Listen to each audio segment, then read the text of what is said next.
It's 9 p.m. in Austin, Texas. All amateur radio traffic, please stand by. The Oak Hill Friday Night Trivia Net is about to begin.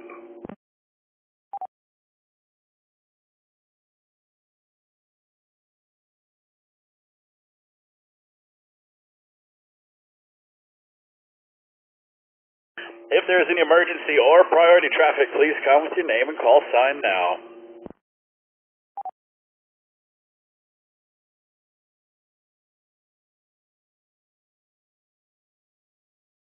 Nothing heard. Well, howdy, folks.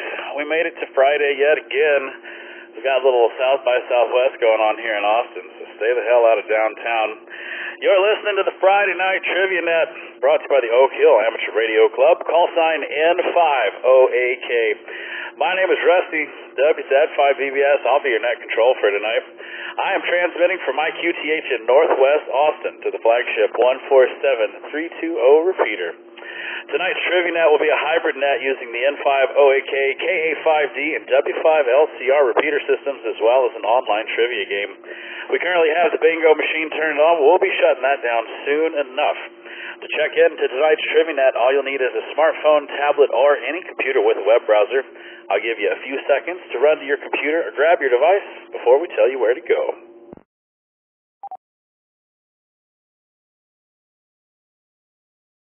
And while you're doing that, just a reminder, to see all the frequencies the Friday Night Trivia Net is transmitting over, visit n5oak.org, ka5d.com, or crhrc.org. For our Oak Hill Club members, we have our very own Friday Night Trivia Net channel on the Discord, so swing by and join us. We've already got quite the chatter going on. It's been rather rampant.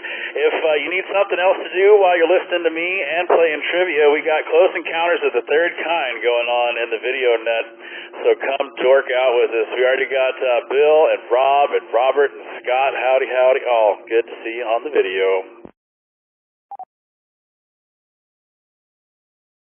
All right, now that you have your device, open a web browser and go to n5oak.org and click on the Trivia Net tab. Once you're there, scroll down, click on the big green button to check in. There's no software to install or accounts to create. All we need is your call sign and your first name. If your XYL or kids would like to play along, just sign them in from their device.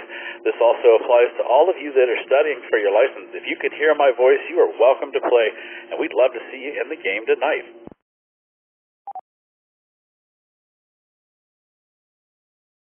Tonight's trivia game will be divided into 4 rounds. Every round contains 10 questions worth 100 points each.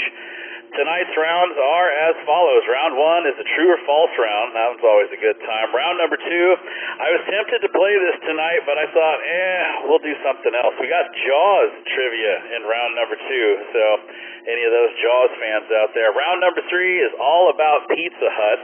I did that for the old fart bucket. He's playing tonight with us. And round number 4, Legends of Rock, Pink Floyd, for all you Pink Floyd fans out there. After each round, we'll have a short intermission to aid in drink refills and take care of all bodily functions. As always, questions, comments, and friendly or not friendly taunting are welcome during the game, because it's Friday night, we've had some drinks, and it's time to play some trivia.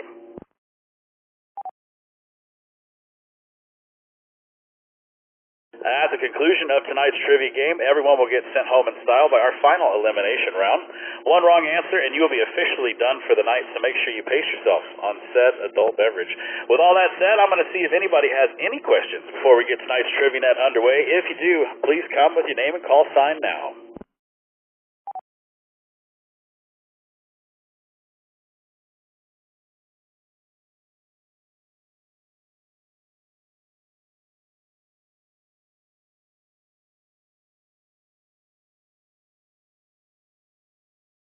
We got 15 people playing in the bingo game. Look at that, man. Way to go, AI5JS, for winning the bingo game. And let's get everybody moved over into the official Friday Night Trivia Net so we can get the game started. If you would, please make your username look like those over there on the right. It sure does make things a whole lot easier for me.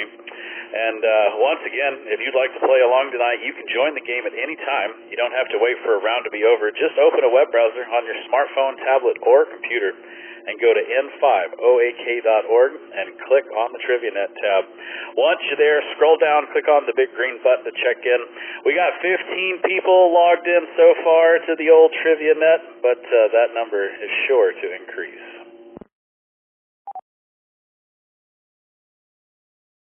Okay, 5LYL checking in from Corpus. Oh, very cool. I don't think we've had anybody from Corpus. Are you on a all-star node or a repeater? Probably on a repeater. I believe it's the one in Port O'Connor. I'm on the 145.33 side of it. Very cool, man. That's thanks to the Crossroads folks. So, man, where would we be without the Crossroads people? Well, good to have you, man, and hope you do well tonight.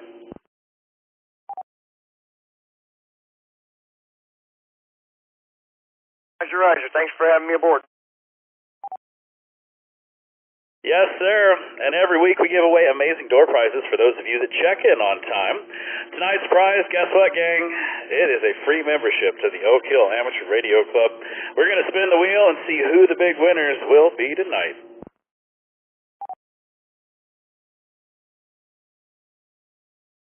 And a big congratulations to all our lucky winners.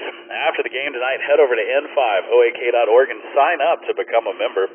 We have the welcome team standing by waiting to approve your complimentary memberships as well as requests to join the Discord community. For those of you who are new and haven't checked into the TriviaNet before, no worries. We're going to run through a practice question real quick to show you how the game works. So sit tight and make sure you're logged in and ready to go. Looks like we're up to 23 people as of so far. So we will explain exactly how this thing works.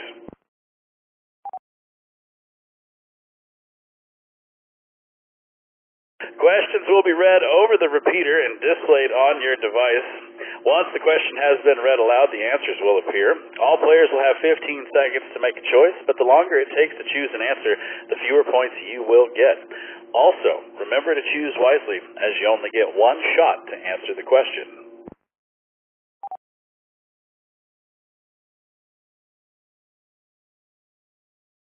And once the timer runs out, the correct answer will be revealed, as well as what everyone else thought it was. For those of you that like to keep up with your score, it's that number located at the top left of your screen, and it will always be available during gameplay. Now that everyone understands how the game works, let's see who has checked in the net so far tonight.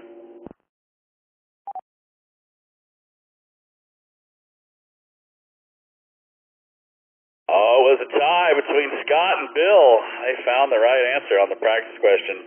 Just so you know, the practice question doesn't count, but it's always fun to get it right. Let's say hi to Dave, KI5STT, and Holly down in Buda. We got Darren, KI5HVF. Darren just showed up. He's in Sealy, Texas. Welcome, Darren. We've got Alex, KD5AJZ in Pasadena, Texas. We've got Mireso, KI5SYX and KI5PZN hanging out on the east side of Austin. Norman, N5ZOT is in Austin. We got Claude, KI5ZQE in Oak Hill. Laura, KI5OLG in Alvin, Texas. Oh, and Ashley, KI5MVF. She's hanging out down in Jeffrey is in Knowingville. Oh, poor Jeffrey. It must suck to be annoying all the time. We got Scott, KI5OBD, and Kyle. We got Robert, KB5PBM in Houston. We got Bill, K5LK. I believe this is the first time Bill's checked in from Brookshire. Philip, AC5G is in East Austin. We got Guest, KG5SXL in El Campo. Thomas, KI5OMW is in Edna. We got Rob, K9LZY in the Lakeway. Mike, AI5JS is in Austin. We got Chris, W5CUY in Louise. KJ5AAN, no name from Hallettsville. We got Mike, W7QAG in Sugarland. We got John and Diane, KE5RS, they're up in Leander. We got Bill, W5ITZ, hanging out in Ganado, Texas. And Steve, KG5LAA.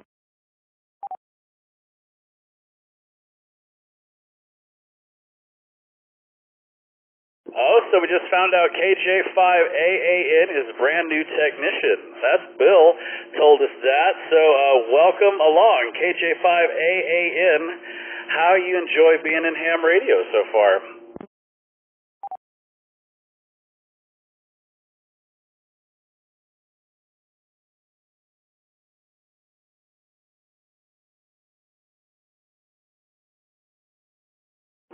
Well, maybe they're shy.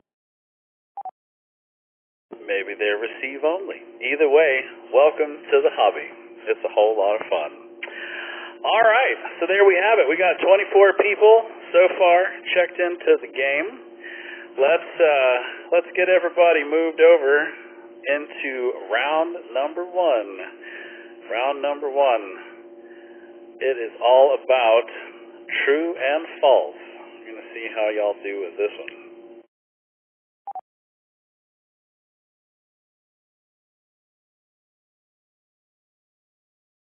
But of course, before we get started, we got to see if anybody has any questions. So if you're new and you got some questions, please come with your name and call sign now, and we'll wait on that before we get round one kicked off. If you got any questions, come with them.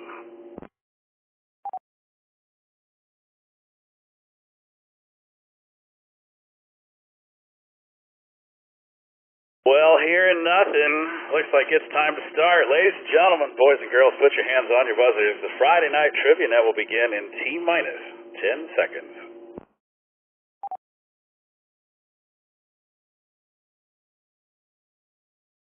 All right, y'all remember, these are all true and false. So you got a 50% chance of being right. Question one, the first McDonald's restaurant opened before the first Burger King. True or false?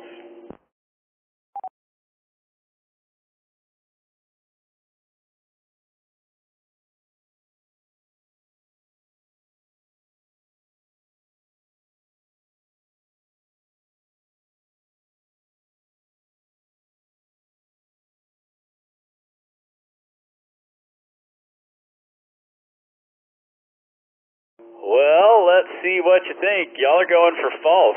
63%. 38% said it's true. So was McDonald's open before the first Burger King? Yes, it was. The first McDonald's restaurant opened in 1940 in San Bernardino, California, and the first outlet of what is known as Burger King opened in Florida in 1953. Question number two. The song Borderline was Madonna's first #1 hit in the United States.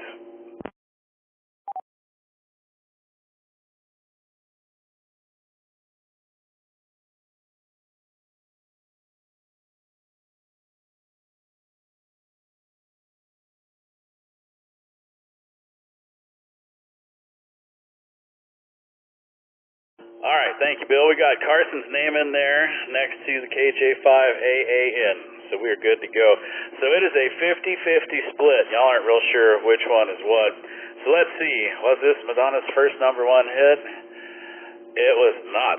While 1984's Borderline made it to the top 10, the single Like a Virgin released the same year and was her first #1 hit. Man, first 50-50 split here. Question number three. All of the U.S. states, Alaska shares the longest land border with Canada. Of all the U.S. states, Alaska shares the longest land border with Canada. Is this true?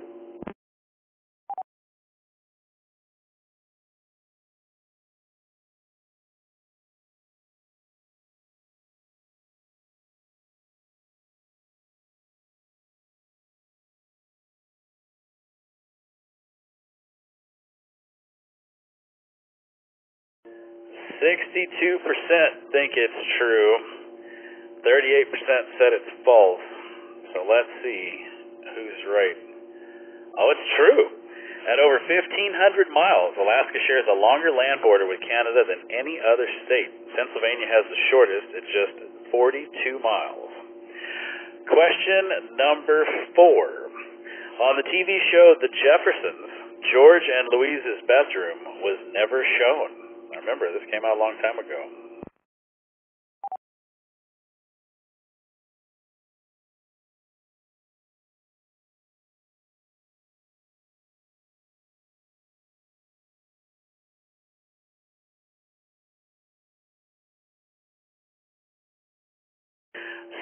%, saying that we never got to see the bedroom. 36% think we did.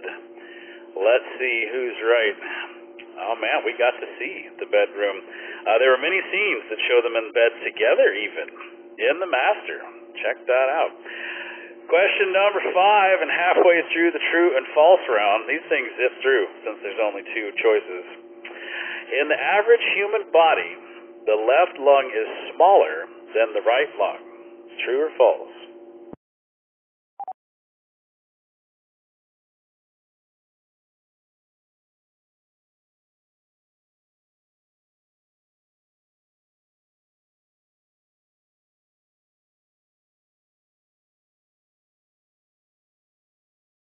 A whopping 56% think that's true. 44% not so much. So, all right, is the left lung smaller than the right? It is. Because of the space taken up by the heart, the left lung is smaller than the right. Well, we just sped through half of that round. Let's throw the scoreboard up and see. Scott, KI5OBD, way to go, man. Number one, hasn't missed a single one. Darren, KI5HVF coming in second. He missed one. And Laura, KI5OLG, is in the number 3 spot. She missed one as well. Well, y'all check out your scores. It looks like we got Josh W3MJO back in line, thanks to the KE5RS repeater. So thanks, John and Diane, for making that happen. While y'all are looking at your scores, let's remind everybody you're listening to the Friday Night Trivia Net, brought to you by the Oak Hill Amateur Radio Club. Call sign N5OAK. My name is Rusty, WZ5BBS. I'm your net control for tonight. You can check into tonight's Trivia Net at any time during the game from your smartphone, tablet, or computer. All you have to do is point your web browser to n5oak.org and click on the Trivia Net tab. Once you're there, scroll down, click on the big green button to check in. There's no software to install or accounts to create. All we need is your call sign and your first name. We've got 27 people hanging out with us tonight, so the number keeps increasing. For those of you that are new, question number 6 is a fun one. You get to take all those points and put them to work. So y'all place your bets, and let's see how you do with this next one.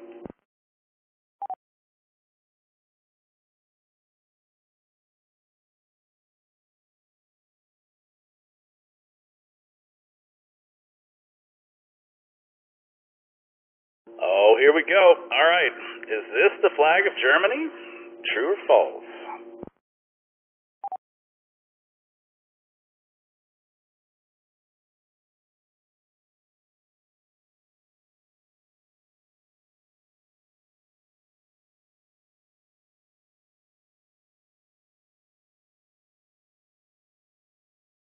Man, we got to wait for this thing to tally up all the points. 56% of y'all think it is. 44% not so much. So is this the flag of Germany? It is not. The flag shown is the flag of the bordering country of Belgium.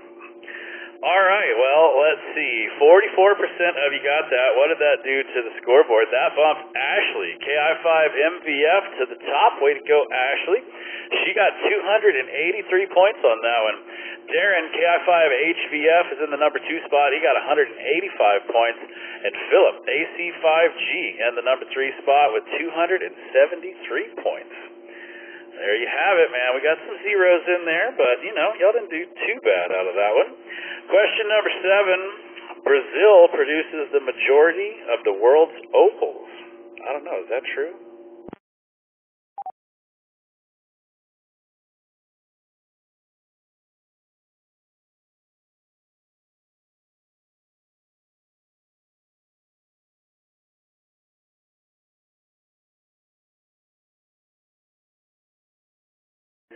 Y'all seem to think so. 58% of you saying it's true. So let's see. Is it? It isn't. The opals are found in several countries around the world. Australia is the largest producers of the gemstone. So much for that one. Question number 8. In a standard deck of playing cards, the King of Diamonds is the only king facing sideways.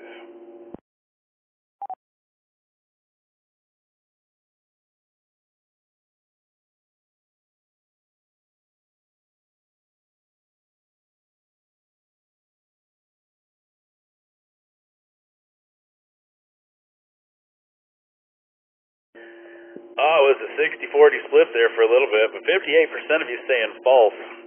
Only 42% saying true. So I don't know. I played a lot of cards. I don't really pay attention. So is the King of Diamonds the only king facing sideways? That is very much true. The King of Diamonds is the only king facing sideways with only one eye showing. Question number 9. Are all clownfish born male? Now, surely this is BS.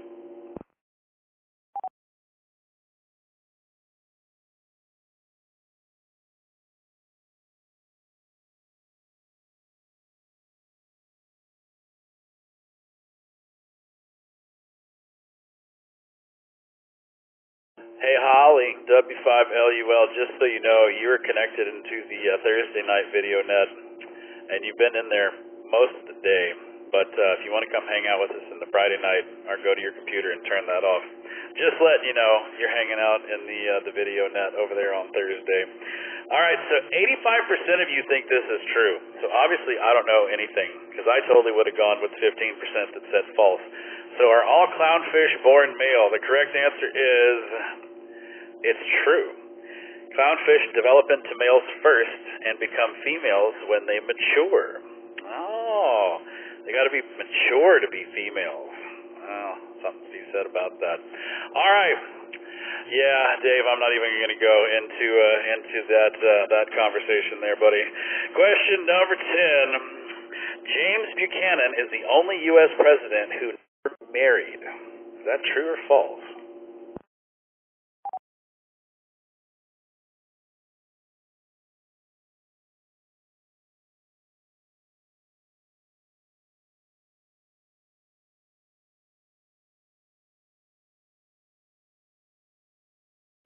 Y'all seem to think it's true.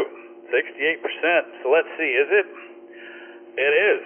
James Buchanan, the 15th President of the United States, remains a bachelor his whole life. I think we just might have that in common. All right, well, that's it. We zipped through round number 1 super quick. So let's see what the old scoreboard says. Looks like Ashley, KI5MVF, is in the number 1 spot. Darren, KI5HVF, in the number 2 spot. And Philip, AC5G, in the number 3 spot.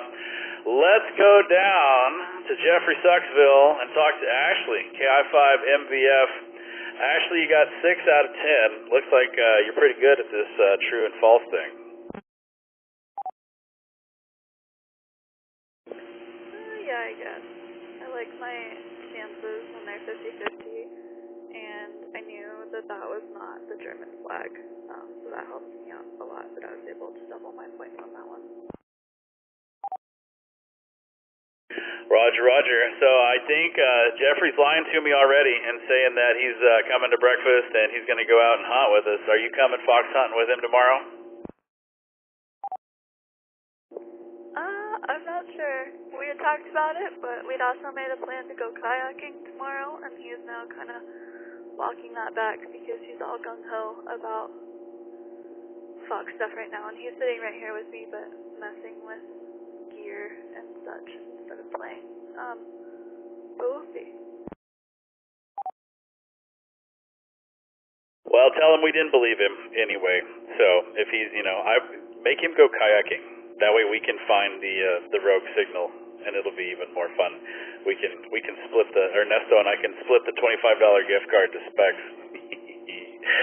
All right, well, if he does go fox hunting, you have to come with him, because you're really the only reason that we like Jeffrey. Let's go talk to Darren, KI5HVF. Darren got 7 out of 10 right. Just so you know, if you scroll down past the leaderboard, you'll see all the questions you got right and you got wrong. So, Darren, which one's got you? Well, the clownfish got me for sure. I didn't think that was true, but that was one of them, I think, and I don't remember what the other one was. But anyway, the Burger King one, I guess, got me as well. So those are 2 of them. But anyway, yeah, a lot of it was guesses, but some of them I knew as well. Roger, Roger, man. Let's go chat with Filippo, AC5G, man. Philip, which one's got you?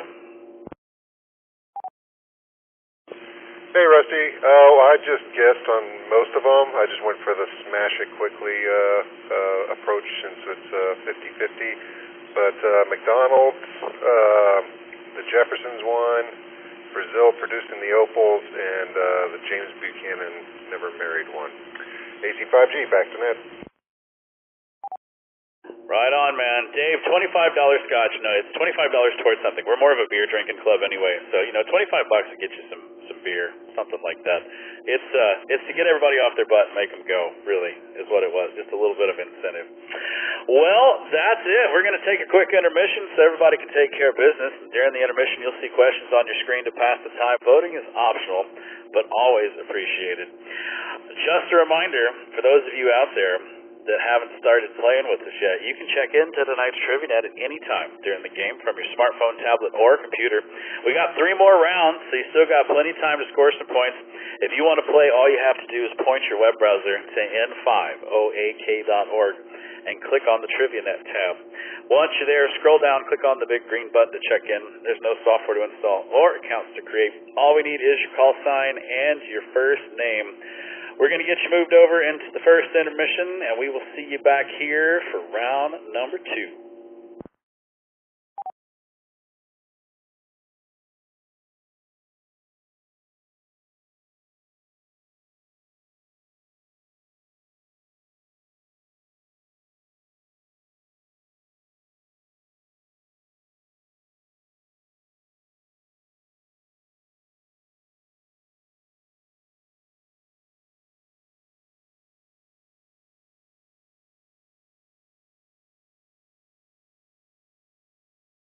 All right, so W5ITZ, y'all were out at the Hamfest in Houston, and I would love to hear about it. You said it was an amazing Hamfest, so tell us all about it if you're not doing your thing or fixing your drink.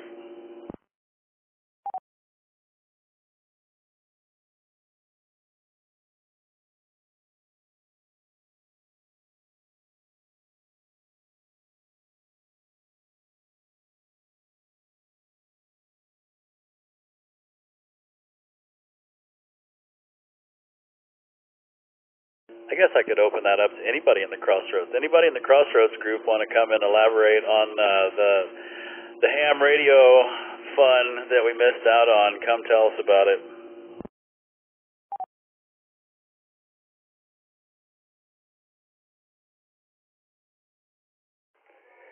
I'll jump in, Rusty, W5ITZ. It was a great show. There was a whole lot more traffic on Friday than what we thought. And Saturday, it was jammed up for several hours.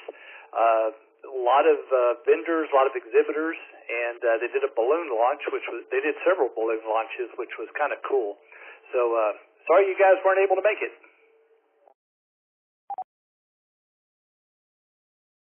Right on, man. Well, I saw Doug and Michael. We had 2 club members that went, and they made it on the South Texas ARRL Facebook page. So, I know some famous people now. But, yeah, it looked like a fun time, man. And we'll have to try and make it next time because it looks like y'all had some fun. And, Chris, the topics for tonight, I have to scroll back up.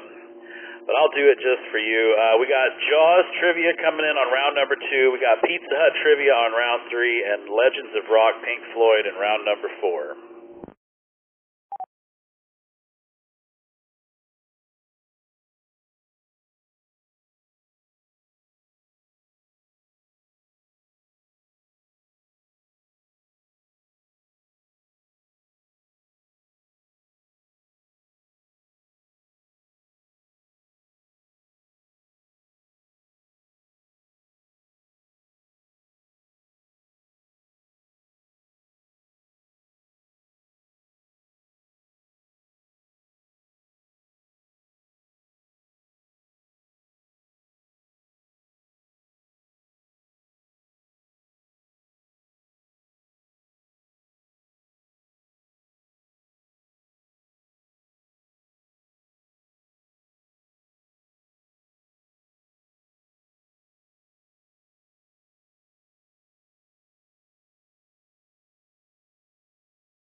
All right, well, I just heard the repeater close. I had to go run do a thing with some stuff, and so I missed if anybody was talking.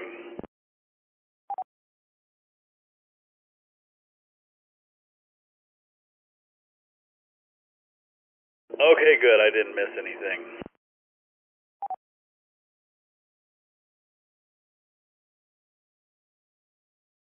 Got to send out some love to Bill, W5ITZ.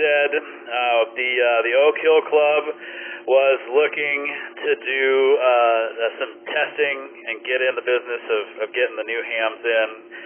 We were doing it with another club, and it was fun to see the people come in nervous and take their tests and then pass and be excited about ham radio. So Philip stepped up and said he would team lead, and we put a bunch of stuff together. We made Bill an honorary VE because he had a lot of ideas and had already been through the whole thing, and he helped steer us into the most wonderful software and the way of doing things. So Bill, thank you very much.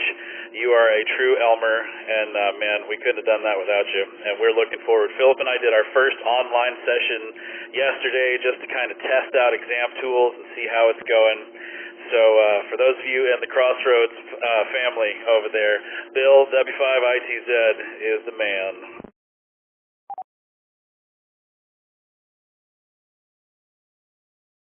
Rusty, you're much too kind.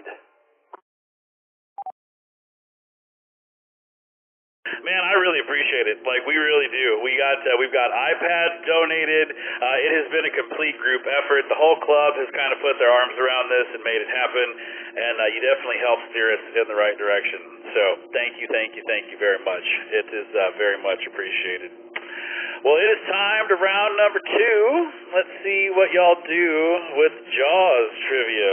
Any of y'all seen Jaws? It's been a long time since I've seen it, so I thought it'd be kind of fun. I was going to put it, like I said, in the video chat, but I figured, the Close Encounters would be a little more fun. We can watch Jaws next week.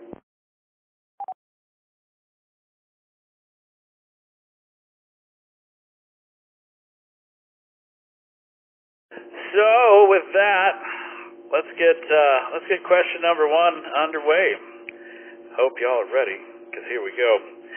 In the book Jaws, Chief Brody is an Amity Island native. In the movie, he's a transplant from here.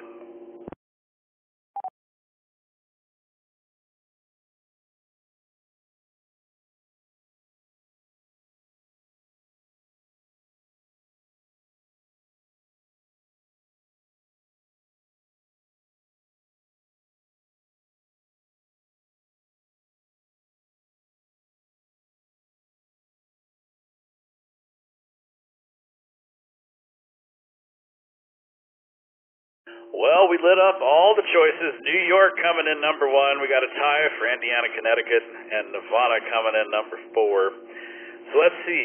Where were they a transplant from? New York. Chief Brody and his wife at times make fun of the local accents, theoretically a variation of the typical Boston accent, having arrived in town from New York. Question number 2. What is the name of Quinn's boat, as well as the title of the Jaws knockoff from 1977?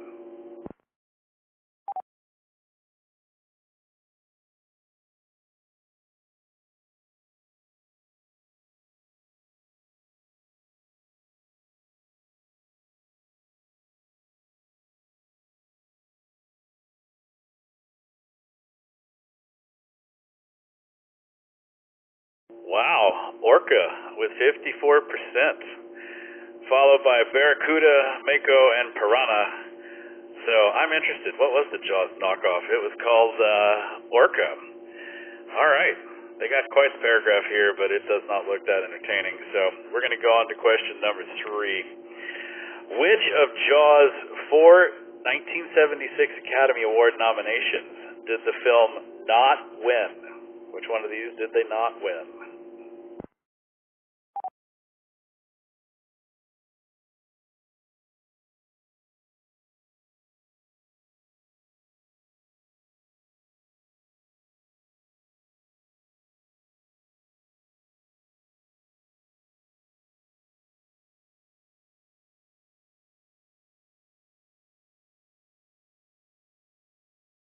So 48% said best sound, and honestly, I'd be there with you. The best dramatic score, I don't know, because I think didn't Jaws come up with the score of da-da, da-da. I mean, you know, who could really beat that? So let's see if best sound is right. Best picture. It did not win Best Picture. Jaws won Oscars for Best Sound, Best Film Editing, and Best Dramatic Score. It was also nominated for Best Picture, but lost to One Flew Over the Cuckoo's Nest in 1975. Question number 4. Quint tells the story of surviving the real-life sinking of this boat where many sailors were killed by sharks.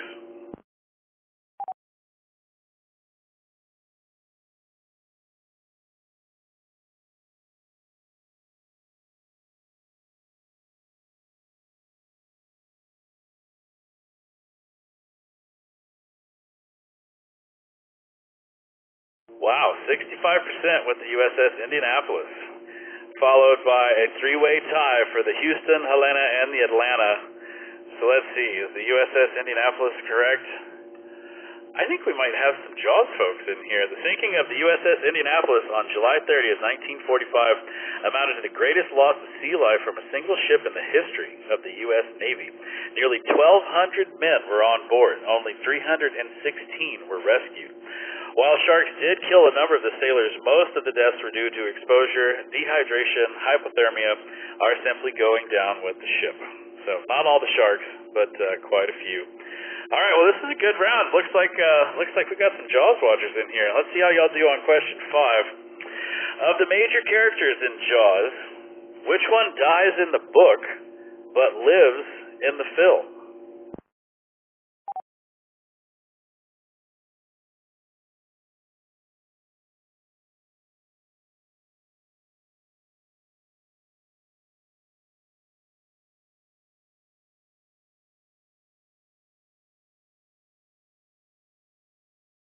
Looking like Matt Hooper is taking the votes. Chief Brody coming in second, followed by Mayor Vaughn. Miss Kenner with one vote, just one. Nobody's really believing that. All right, so let's see. Who died in the book but lives in the film? It was Matt Hooper. Though he survives in the film and even delivers the movie's last line, Matt Hooper is killed by the shark in Peter Benchley's novel Jaws. Yeah, I had no idea there was a Jaws book either. All I know is the film. All right, well, that was quick. We're already 5 down. Let's throw the scores up and see. Dave, KI5STT is in the number 1 spot. Holly, W5LUL. Oh, I think Holly might be cheating. And Ashley, KI5MVF in the number 3 spot. Yeah, Chris, I like the Dr. Seuss book. That's pretty accurate. Well, y'all check out your scores. And while you're doing that, let's remind everybody you're listening to the Friday Night Trivia Net, brought to you by the Oak Hill Amateur Radio Club. Call sign N5OAK. My name is Rusty, WZ5VBS. I'm your net control for tonight. You can check into tonight's Trivia Net at any time during the game from your smartphone, tablet, or computer. We got 2 more rounds after this one, and this one's only half over, so we got 28 people playing with us, and if you want to join, all you have to do is point your web browser to n5oak.org and click on the Trivia Net tab. Once you're there, scroll down, click on the big green button to check in. There's no software to install or accounts to create. All we need is your call sign and your first name. We got question number 6 coming up, and you know what that means. It's time to place your bets.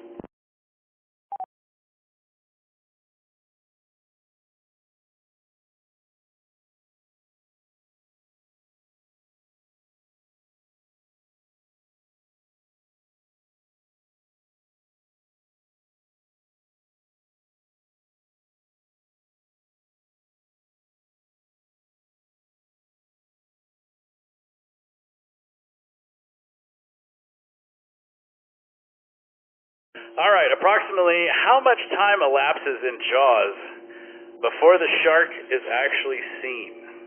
This one's kind of a tough one, but I figured, why not? It's worth some points.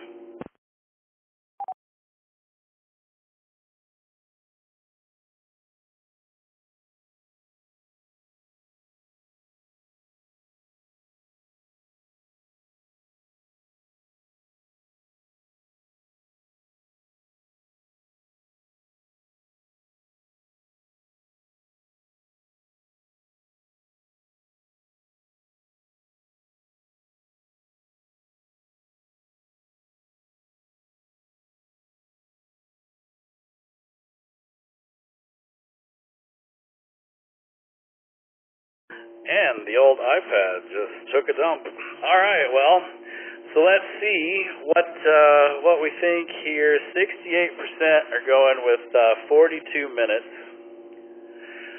We got 62 minutes coming in second, 82 minutes, and then 12 minutes. So let's see what y'all think is right. The correct answer is 62 minutes.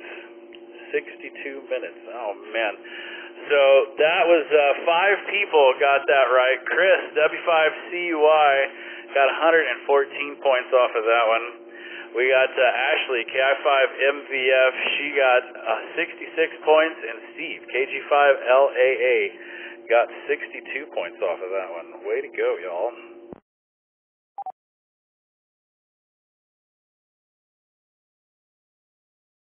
Yeah, we're getting the boo and the hiss out of the Dave. Dumb question. That's not a dumb question, man. That's a totally legitimate question, because you never know, I mean, it's one of those things. Apparently 20% of it knew it. How about that, Dave? All right, let's go to question number 7 while I reboot my iPad. How does Quint grab everyone's attention at the town hall meeting to discuss capturing the shark?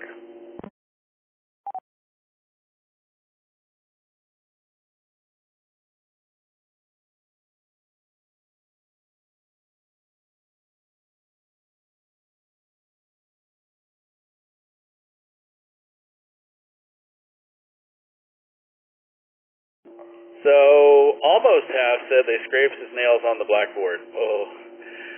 Followed by kicks over a chair, fires a flare gun, or belches loudly. It would totally be belches loudly if it was me. So let's see. 44% number 1 answer is correct. Scrapes his nails on the blackboard is the correct answer. Question number 8 in our Jaws round. Although it's not seen, it is implied that the sharks eat a dog named this, shown playing in the water.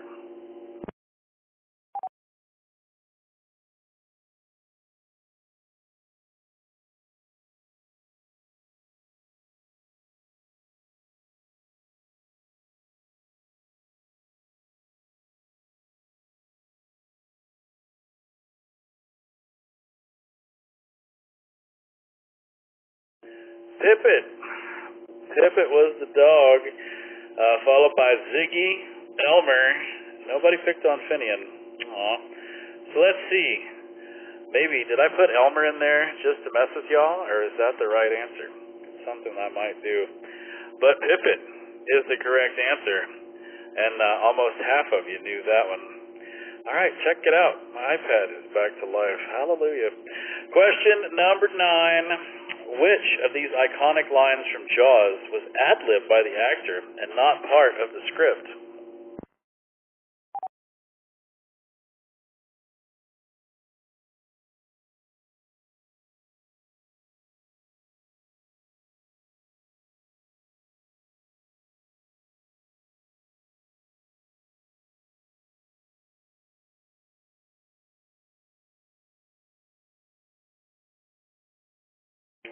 All right, let's see what you think. Whatever you do, don't look in the Discord. 92% of you went with you're going to need a bigger boat. So let's see. I'm not even going to read the other ones, because that's correct. When the shark first surfaces and Brody gets the idea of the size of the monster, actor Roy Scheider and ad-lib the line, "You're going to need a bigger boat." And there's the best movie quote ever in the top that got that one a little earlier in the game. Question number 10 in the end of our Jaws round. What real-life production company takes its name from a line in Jaws?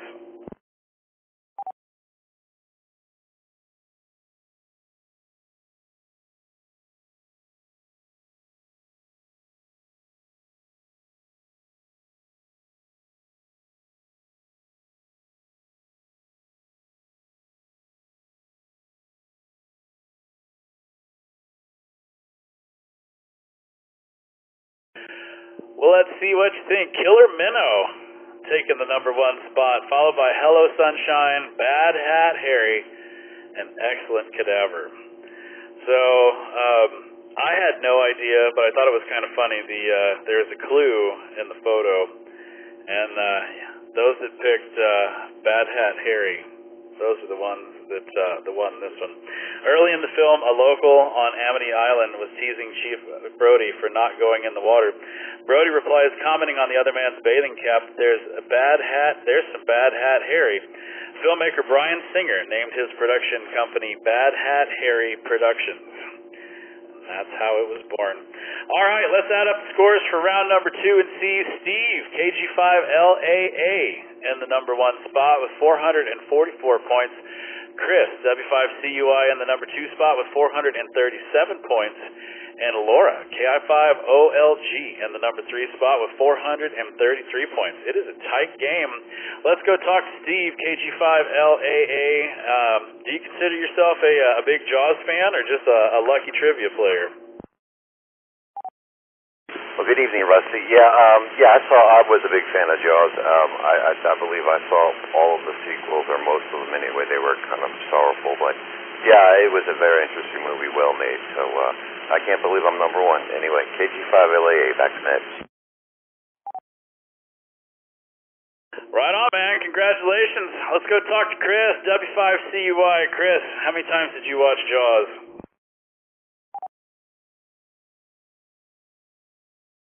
Well, good evening, Rusty. Apparently I watched Jaws more than Bill did, so that's really all that matters on this round, I guess. So we'll leave it at that. W5CUI.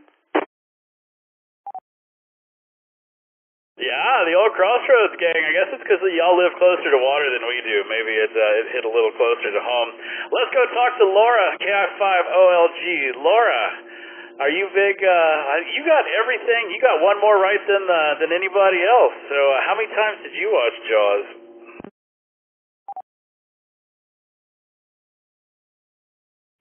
Oh, man, I can't even tell you how many times I watched Jaws. Me and my mom watched it every time it was on TV. Plus, we both read the books. That was one of the best mother-daughter times we had. So, yeah, we watched a lot of movies together. KI5OLG, back to net. Oh, very cool. Nothing beats hanging out with Mom. Well, there's your top 3 for round number 2. Let's add up the scores and see who's doing what on the Friday night trivia net. We got Ashley, KI5MVF, in the number 1 spot with 1,133 points. Holly, W5LUL, in the number 2 spot with 995 points. And Laura, KI5OLG, in the number 3 spot with 932 points. Whipping up on all the boys. I love it. We got 3 women in the top 3. Love it, love it, love it. Well, we're going to take a quick intermission so everybody can take care of business during the intermission. You'll see questions on your screen to pass the time. Voting is optional, but always appreciated. Just a reminder, you can check into tonight's TriviaNet at any time during the game from your smartphone, tablet, or computer. All you have to do is point your web browser to n5oak.org and click on the TriviaNet tab. Once you're there, scroll down, click on the big green button to check in. There's no software to install or accounts to create. All we need is your call sign and your first name. This intermission is where we ask who your favorite Thursday night net controller is. And it's always fun, man. Ernesto has been just cleaning everybody's clock. So y'all get in here and vote, and we'll see you right here for round number 3.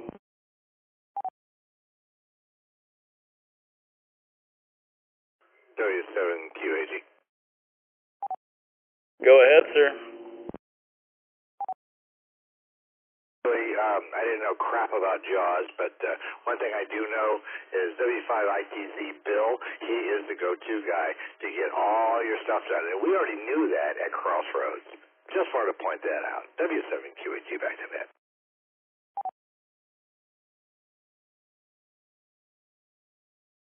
Oh, well, hey, man, that's why, if anybody else is listening, I want them to know where to go, because he's the man with the plan and all the right answers. So, by all means, yeah, no doubt. I like giving credit where credit's due, because that's the name of the game, and it helps keep the world going around, man.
See, that way I can, screw y'all with the rig game and protect myself, my very valuable brain from the RF. So I had a thought, which is absolutely frightening. Rob, K9LZY, I just remembered you're out in Lakeway, and that seems to be where we're getting some bearings from the crazy rogue signals on the 147320. You seem like the type that would have said something if you had heard something, but I gotta ask, have you heard any weird stuff coming across 147320 out by your house?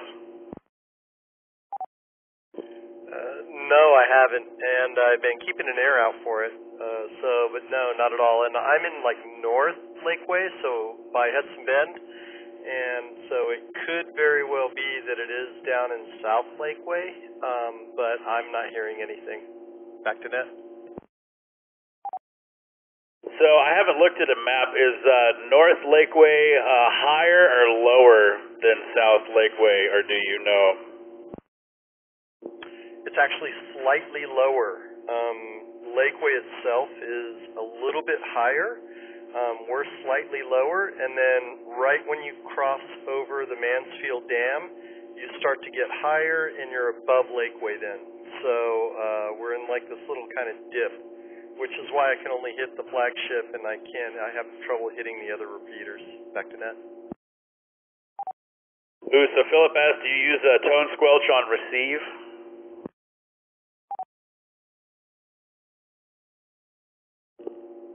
I believe.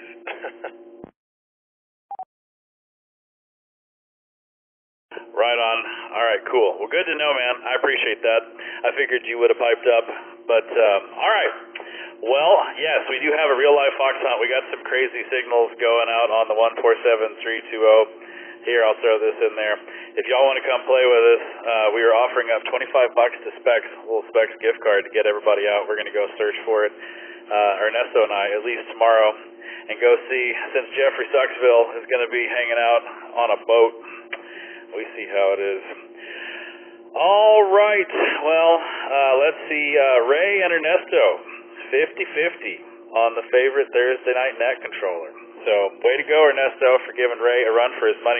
We had the longest net that we've ever had. Thursday night net last night lasted until today. It started at 8 p.m., and we weren't done until about 12:15 this morning.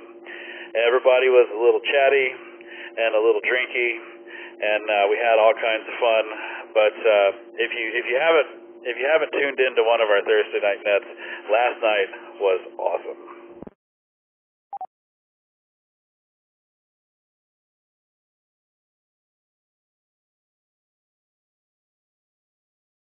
Oh, maybe we need to get Darren, KI5HVF, to come. Looks like they had real life fox hunt a couple months ago, and Darren found it. So we've got a fun one where the fire department, somebody is transmitting the automated message of the fire department stuff over on the 147320, and it seems to be affecting just South Austin. I can't hear it up here in North Austin. We can't hear it in East Austin. Apparently, they can't hear it up at North Lakeway either. So we're slowly getting our bearings. I just put this together on Tuesday, I guess. So we're just kind of piecemealing information together, but we're going to find them. Don't you worry. We're going to go over there and knock on their door and say howdy. All right, let's move over into round number 3. Round number 3 is the one that the fart bucket has been waiting for. It's the Pizza Hut trivia, and if anybody should know anything about Pizza Hut, it's the old fart bucket.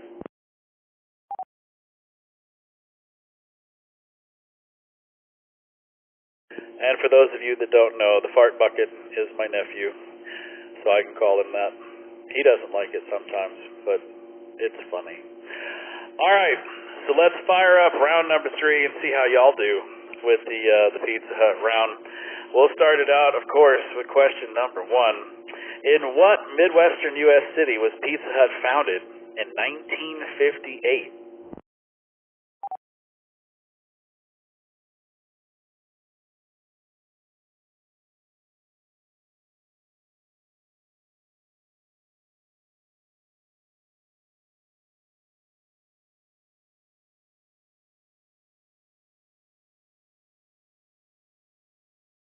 Well, we got a two-way tie for first place.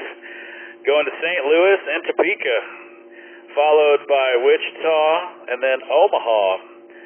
Let's see, where was Pizza Hut founded in 1958? Wichita. Brothers Dan and Frank Carney. Oh, they were Carneys. They opened the first Pizza Hut restaurant in a red brick building in Wichita, Kansas in 1958. The Carneys opened 5 more locations by the end of that year.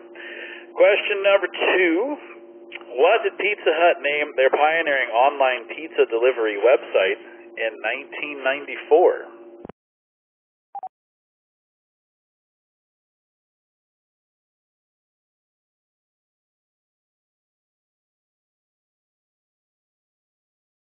Man, we got quite the group over in the video chat. If you want to come watch Close Encounters of the Third Kind, we got Thomas and Scott and Rob and Darren and Claude and Bill and Alex and myself. So if you need something else to do while we're playing trivia, go check out the video net. We got quite the crew over there hanging out watching the movie. All right, so y'all are saying Pizza Net is where it's at, followed by Worldwide Pie, Slice Site, and then Crust.com. There's no dots in this, so pizza.net maybe? I don't know. Let's see, is PizzaNet it? Y'all are right. Pizza Hut debuted PizzaNet in 1994 for delivery service in Santa Cruz, California. Question number 3. Which mythical moniker shares its name with the popular 24-inch pizza sold by Pizza Hut in the mid-1990s?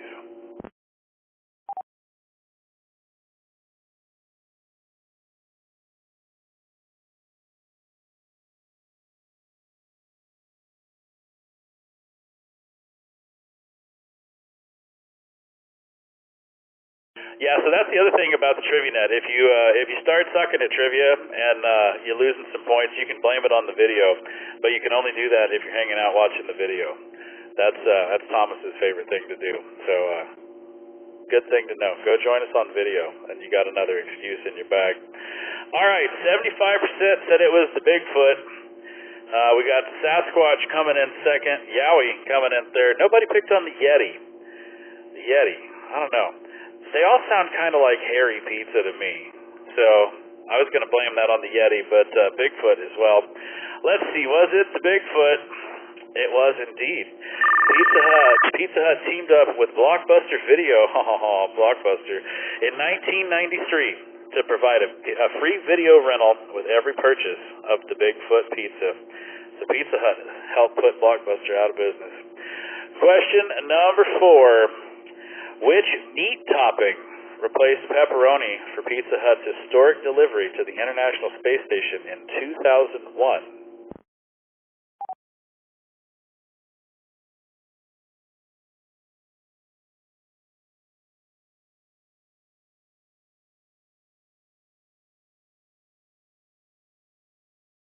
That is a fantastic story, Scott. That sounds like something I would do. So apparently Scott bet, did you work at Pizza Hut, Scott?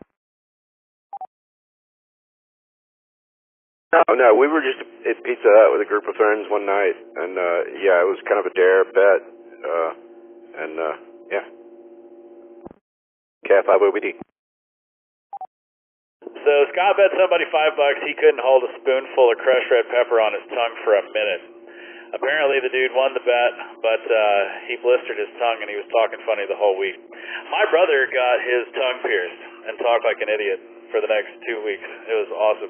I got to make so much fun of him. And every time he got pissed off and said something, I was like, blah, blah, blah, blah, blah. And it pissed him off even more. It was phenomenal.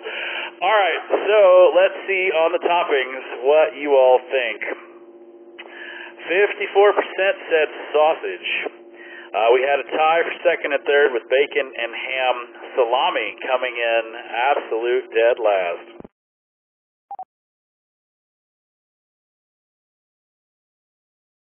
So what meat topping replaced pepperoni? Can you really do that? Let's see. It was salami.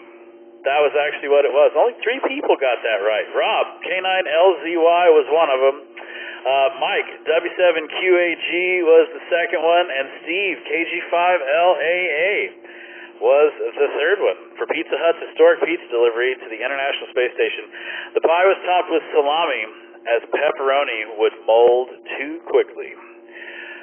Well, there you have it. Question number 5. What former First Lady was first to order Pizza Hut delivery to the White House?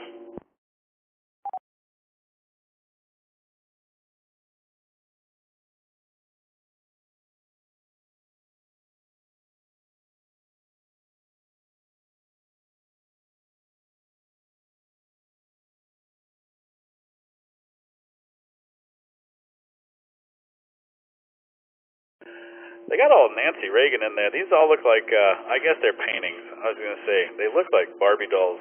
Old Hill Dog's face is just frightening.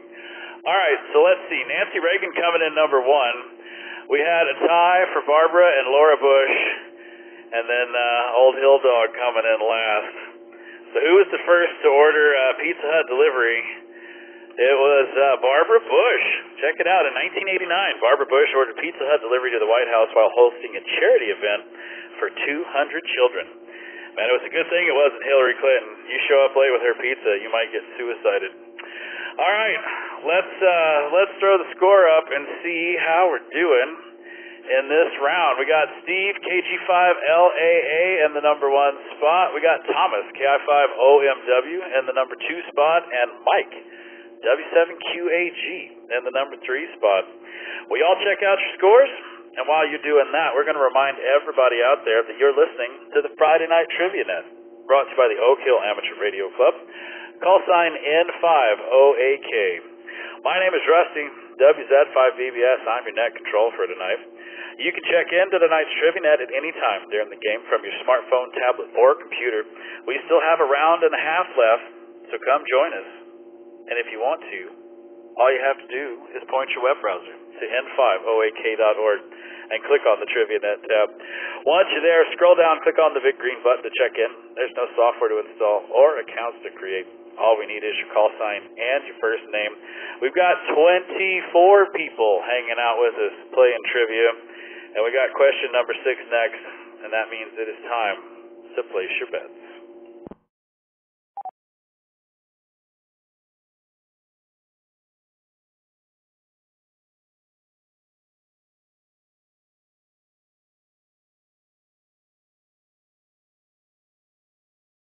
Let's see how you do with this one. Which of these unexpected locales does not feature a Pizza Hut franchise?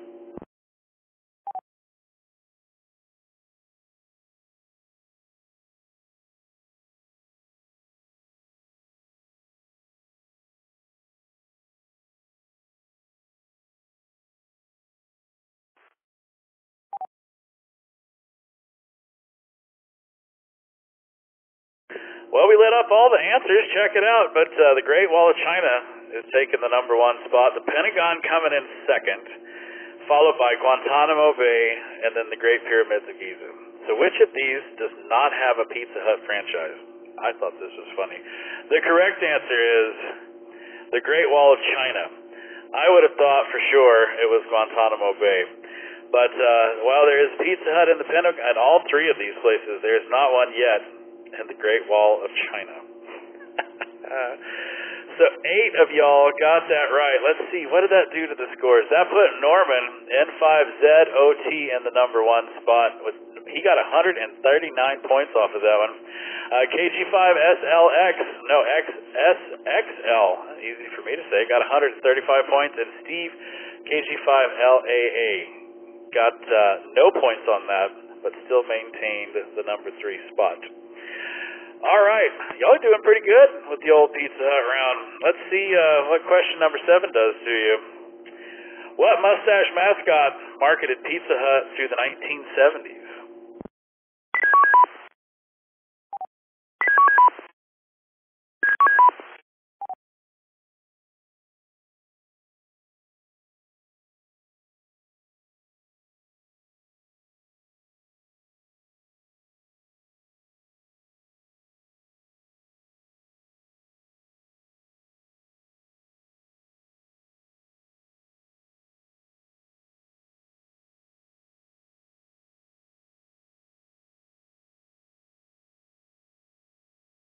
Well, I was looking to see where that noise came from, and it got away from me. Yeah, I don't know. That was a fun thing. I'm guessing we got a lot of people dialing in on that one. There was that noise coming through. I let go of Matt's TMT's repeater because there was lots of noise coming through on that one. All right, let's see what you think. Pizza Pete. This is a Pizza Pete. Pizza Pierre coming in second. Pizza Pat. And then nobody picked on Pizza Pip. Big surprise. All right, so is it Pizza Pete or Pizza Pierre? It is a Pizza Pete. Pizza Pete promoted Pizza Hut on signs, boxes, toys, and advertisements well into the 1970s. Question number 8. Which national pizza chain replaced Pizza Hut as the official pizza of the NFL in 2022?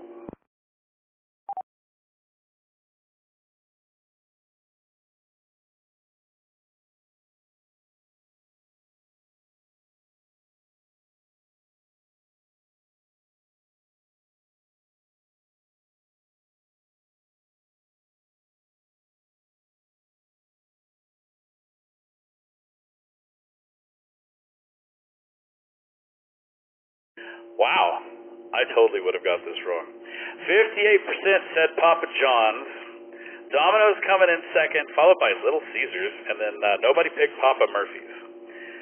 So, let's see. What national chain was it? Believe it or not, it was Little Caesars. Pizza. Pizza Hut replaced Papa John's as the official pizza sponsor of the NFL in 2018, but their sponsorship was short-lived. Little Caesars replaced Pizza Hut in 2022. I find that hard to believe. I would have gone with Papa John's all day long, and I would have been absolutely wrong. So let's see. Ashley, KI5MVF got that right. Way to go, Ashley. Bjorn and Meredith got that right. Way to go to y'all, as well as Chris, W5CUY, and guest, KG5SXL. I would have been in the wrong category, because who would have thought it was Little Caesars? Question number 9. In what country could customers enter a contest to win Pizza Hut perfume? Oh, Lord. In December of 2012.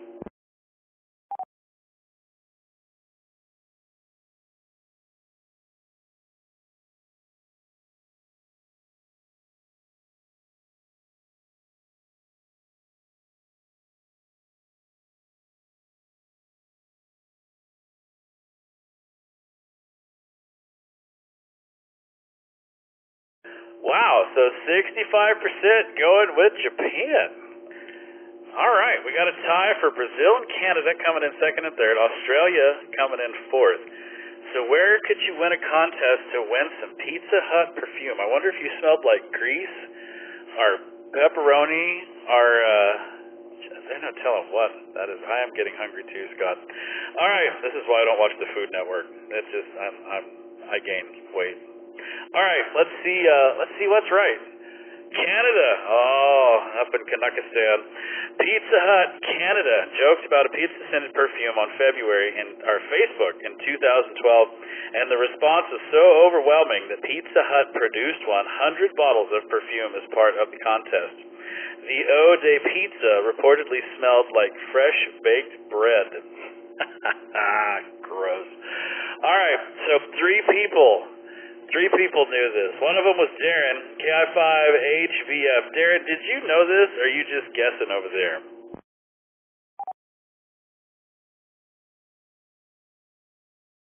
That would have been a guess, that's for sure. All right, Darren's guessing. Chris, W5CUY, are you guessing over there too?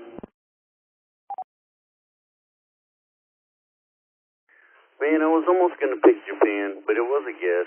I thought that would be something that our upstairs attic neighbors would have been all about, and I guess I was right.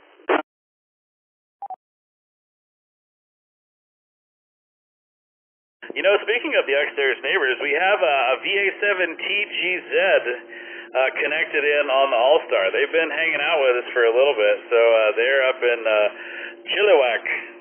I'm sure I said that wrong, but it's fun to say Chilliwack. So There you have it. If you're up there and you're listening up in Canada, come say hi. VA7TGZ, are you out there?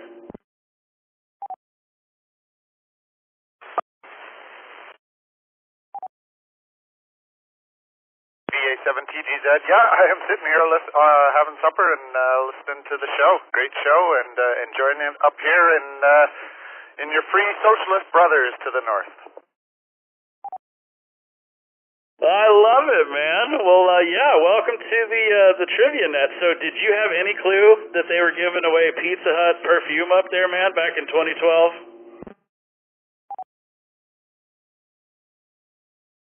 No, I can't believe that. Not around my parts anyways. Though, I mean, I love the smell of fresh bread. I can't imagine it as a perfume, though. Yeah. And actually, I thought it would have been like some garlic or something like that in there or something. I don't know. Either way, ew.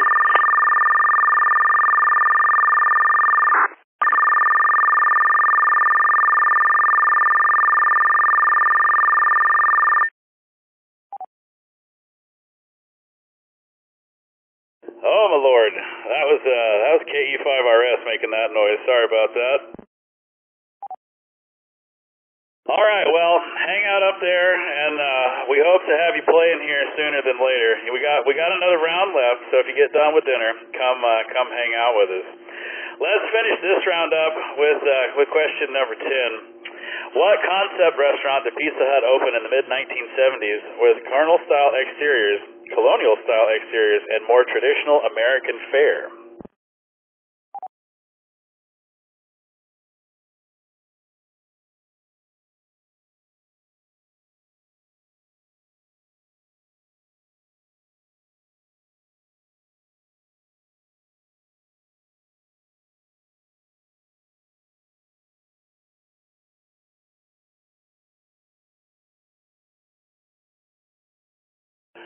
Well, let's see. Half of you are going with the Frontier Room.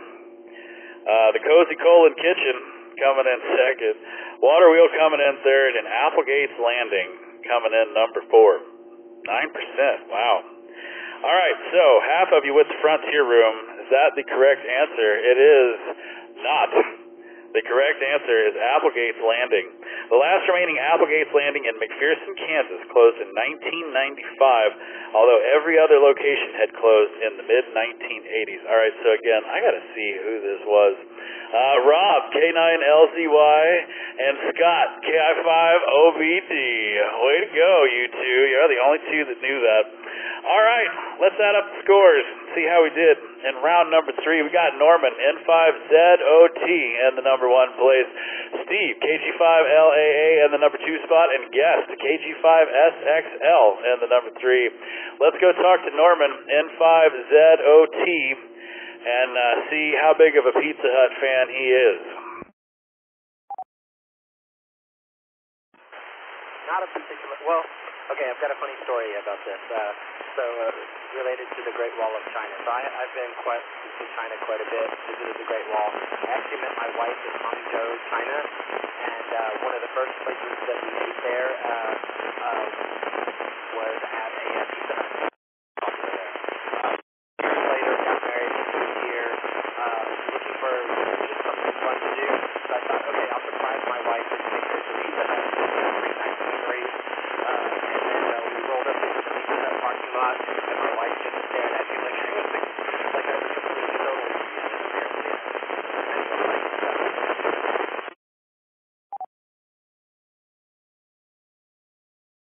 Right on, man. So the Great Wall of China, and the first place y'all went was Pizza Hut. That's too cool, man. Too cool. So, John KE5RS, I dumped you out there on the All-Star. Sorry, you were making all kinds of beeps and boops over there. That was rather loud, so I dumped you out on that one. But hopefully, I see you're back. All right. So, Steve, KG5LAA. Steve, are you a big Pizza Hut fan? I guess you could say so. I haven't eaten there in quite a number of years, but I had eaten there plenty of times in my life. And the question about the Pizza Hut perfume, I just thought Japan because they just do wacky stuff over there. So Anyway, KG5LA8, back to Ned. Right, they got all kinds of fun stuff, and I think it's either it's Thanksgiving, Christmas, New Year's, one of the holidays where KFC is huge, and they like to make that, they go and order all kinds of KFC, so I always thought that was kind of funny. Well, let's go see if guest KG5SXL wants to come and tell us. They got 7 right. They got the most right out of all of them. So, guest, do you want to come in and tell us about Pizza Hut? You got any fun stories?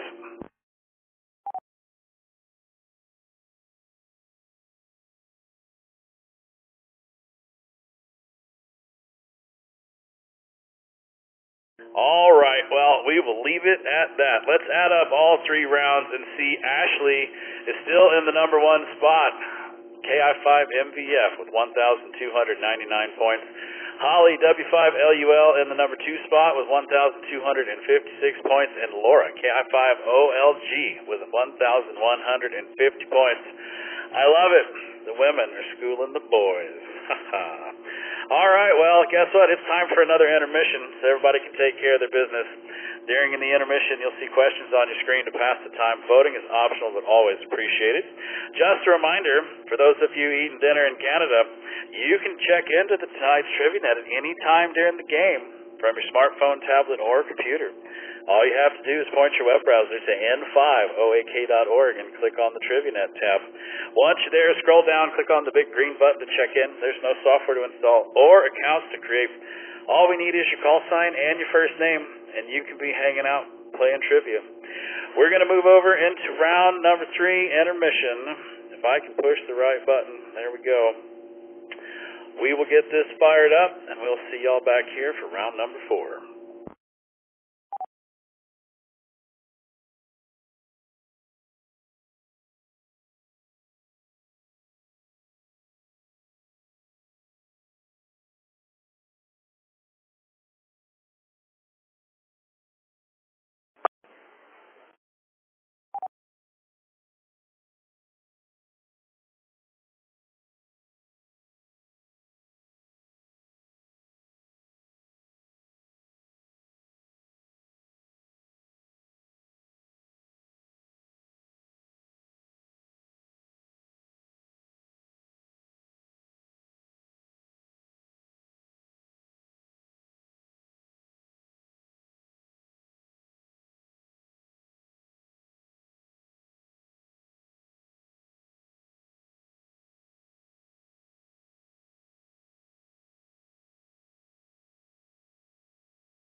Well, I hope everybody has topped off the drinks and are ready for round number 4, because this is about Pink Floyd. So we'll see how all of our music buffs do in this one. We'll get y'all kicked over into round 4. Let's see how you do. We got 10 questions here, just like the others. And question number 6 is always Trixie, like they always are. So with that, I hope y'all are back in front of your devices and somewhat paying attention, because here comes question number 1. Pink Floyd charted 2 top 20 hits on the Billboard Hot 100. Another Brick in the Wall Part 2, and this one.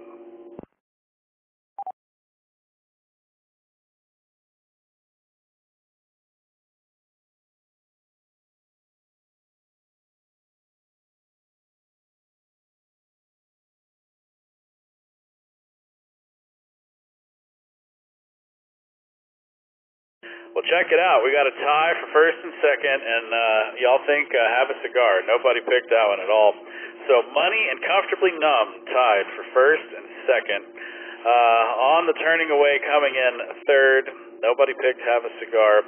So let's see. Pink Floyd charted 2 top 20 hits on the Billboard Hot 100. Another Brick in the Wall Part 2 and Money. Today, all of these Pink Floyd songs are staples of the classic rock radio. However, at the time of their initial release, only Money reached the top 20, peaking at number 13 in 1973. Question number 2. What Hollywood classic allegedly syncs up perfectly with either Dark Side of the Moon or The Wall?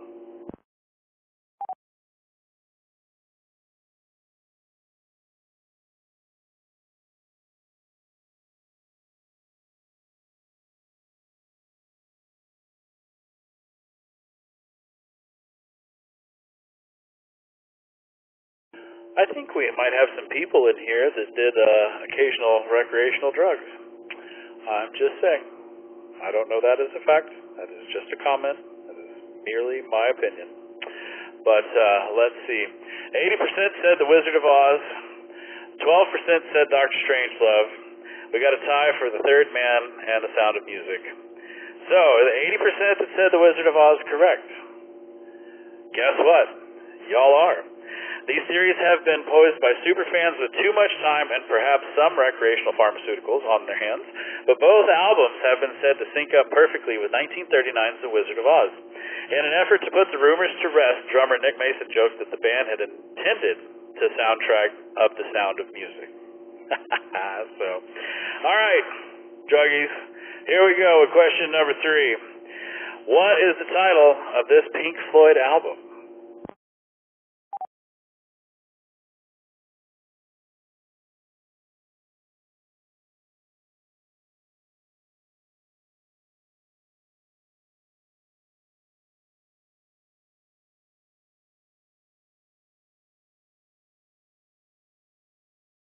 Well, we lit up all the answers.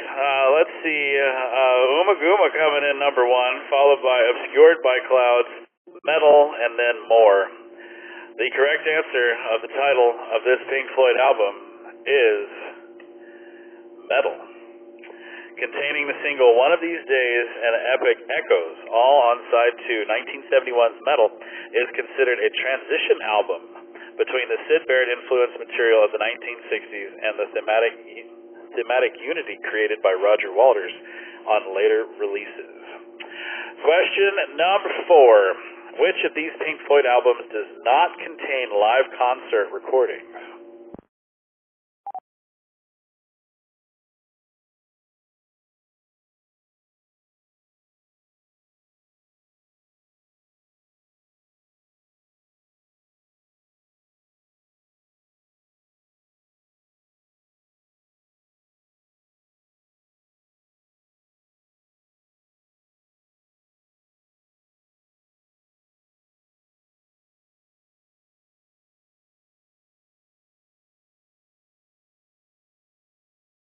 Let's see what you think. Ummagumma coming in number 1, followed by The Final Cut, Pulse, and Delicate Sound of Thunder.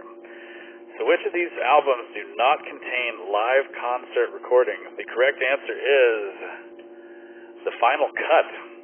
Final Cut was it. Pulse and The Delicate Sound of Thunder are traditional live albums, while Umaguma has 1 disc of live material and 1 disc of studio recordings.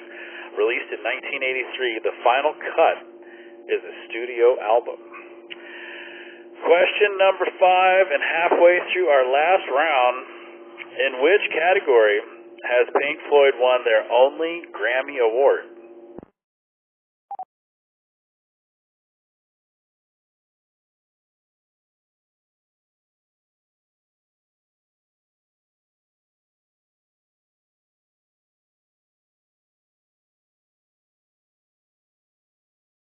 Well, I can't make them easy, Thomas, and everybody would win. So, you know, we got to have, at least I didn't use this for number 6. This would have pissed y'all off for sure. All right, so let's see. Y'all think that the only thing that they want is Best Rock Instrumental. Let's see. Best Long-Form Video coming in second, followed by Best Hard Rock Performance and Best Alternative Performance. So in which category has Pink Floyd won their only Grammy Award? Survey says Best Rock Instrumental. 9 people got that one. To date, Pink Floyd's only Grammy Award came in 1995 when they picked up the trophy for Best Rock Instrumental Performance for Marooned off 1994's The Division Bell. Well, there we have halfway through. We got Jim. Oh, we got Jim in. VA7SHG. Check it out. We got Jim hanging out with us. We got Alex, KD5AJZ, and Bill, W5ITZ. Check it out. We are global. We are absolutely global. We don't have Dennis yet, VA7TGV. Maybe we'll get Dennis in here sooner than later. But we got Jim, VA7SHG. So good to have the Canadians hanging out with us. This is fun. We're becoming international. So y'all check out your score, and while you're doing that, we're going to remind Dennis that he's listening to the Friday Night Trivia Net, brought to you by the Oak Hill Amateur Radio Club. Call sign N5OAK. My name is Rusty, WZ5BBS. I'm your net control for tonight. You can check into tonight's Trivia Net at any time during the game, Dennis, from your smartphone, tablet, or computer. All you have to do is point your web browser to n5oak.org and click on the Trivia Net tab. Once you're there, scroll down, click on the big green button to check in. There's no software to install or accounts to create. All we need is your call sign and your first name. Looking like Jim is going to school you. He hasn't missed one. Neither has Bill. It's pretty close in the top 3 there. So, Jim, this question you're going to get to bet your points and see what you can do. So you got 350 points. Put them to work, man. Y'all place your bets.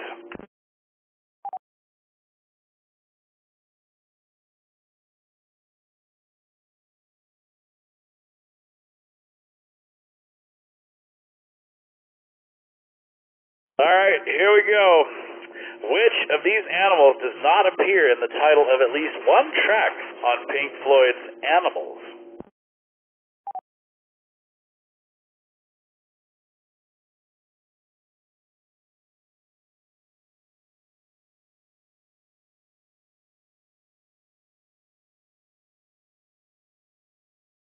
We're going to see how many drugs y'all have really done. All right, so let's see. Seabirds coming in at number 1, followed by dogs, sheep, and pigs. So, which of these animals does not appear in the title of at least one track on Pink Floyd's Animals? The correct answer is Seabirds. Considered one of the strangest and darkest entries in the Pink Floyd catalog, 1977's Animals has just 5 tracks, each featuring either dog, sheep, or pig in the title. Seabirds is a Roger Waters instrumental track that was unreleased until 2016 when it was included on the early years, 1965 to 1972 compilation. All right, so 39% of you got that right. What did that do? Oh, man, Jim's just creaming y'all. Jim, VA7SHG, got 315 points off of that one question. Way to go, man. Jason, KB5MPJ, coming out of nowhere with 235 points on that one. Way to go, Jason. And Bill, W5ITZ, 140 points. Y'all are doing good at this, man. This is doing pretty well. Let's see, do we have any? Yeah, we got a little zero on there, but not too bad. All right, so here we go with question number 7. At what event did Roger Waters, David Gilmour, Nick Mason, and Richard Wright play together as Pink Floyd for the last time?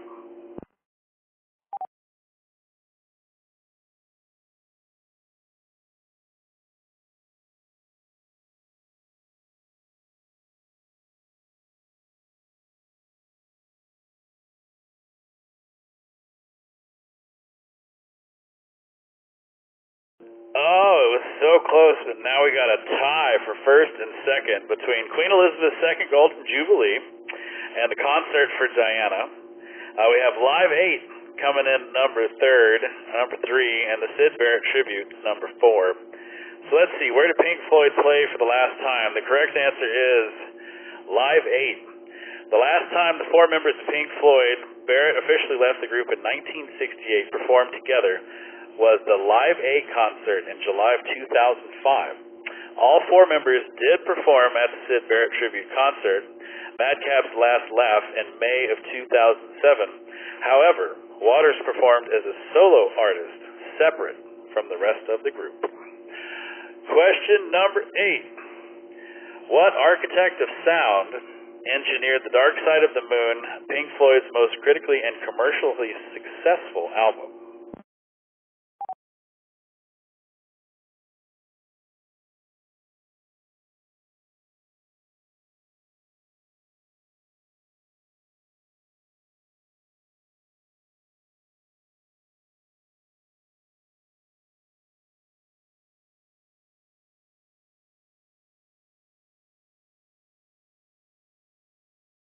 I love all these pictures. It's kind of, you can see the progression of soundboards and photography. All right, so let's see what y'all think. Alan Parsons coming in number 1 with 42%.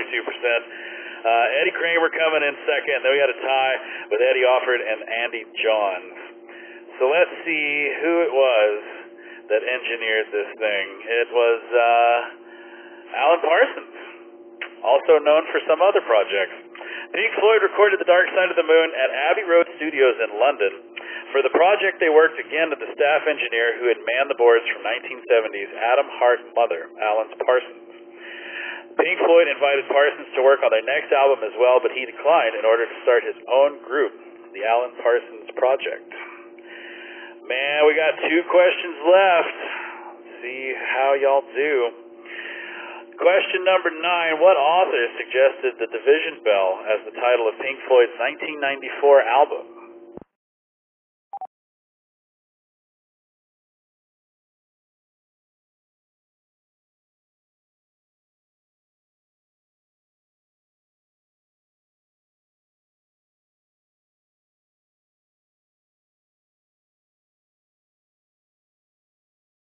Well, it's looking like Douglas Adams coming in number 1, followed by Christopher Hitchens, and then Terry Pratchett, and then Alan Moore. Let's see who the correct answer is. It is Douglas Adams. Just a few months before the album was set to be released, the band still hadn't decided on the title.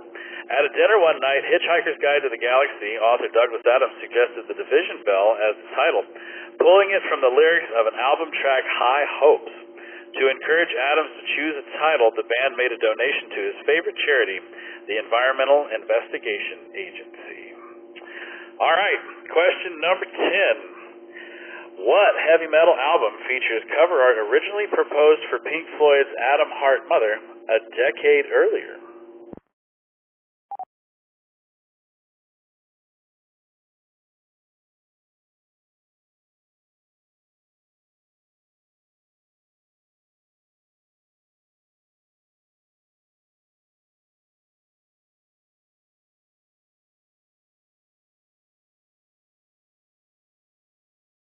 Wow, 65% said it was Black Sabbath's Heaven and Hell. Van Halen's Fair Warning coming in second. We got a tie for the Scorpions, Animal Magnetism, and Def Leppard, High and Dry. So let's see what it was. It was Def Leppard, High and Dry. Before Pink Floyd settled on their cover art for Adam Hart Mother, designs for proposed an image of an inverted swimmer, which the band rejected. The artwork would eventually grace the fronts of Def Leppard's High and Dry and came out in 1981. Thomas was the only one that got this right. KI5OMW. Did you know this, or was this just an incredible guess? This is KI5OMW. That was a guess. This whole category surprised me. I thought I knew Pink Floyd. I like their music. I listened to them a lot, and I didn't know hardly any of these. But yeah, it was a guess. KI5OMW back to net.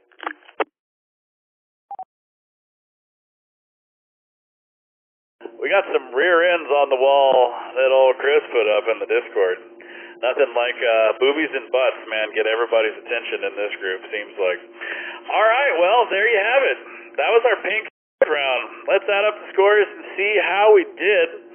It looks like Jim, VA7SHG, is in the number 1 spot with 700 points. Way to go, Jim. Jason, KB5MPJ coming in second, and Bill, W5ITZ in the number 3 spot. Let's go chat with Jim, VA7SHG. Jim, I'm guessing you're a Pink Floyd fan. Was there any guessing at this, or were you fairly certain on all these questions?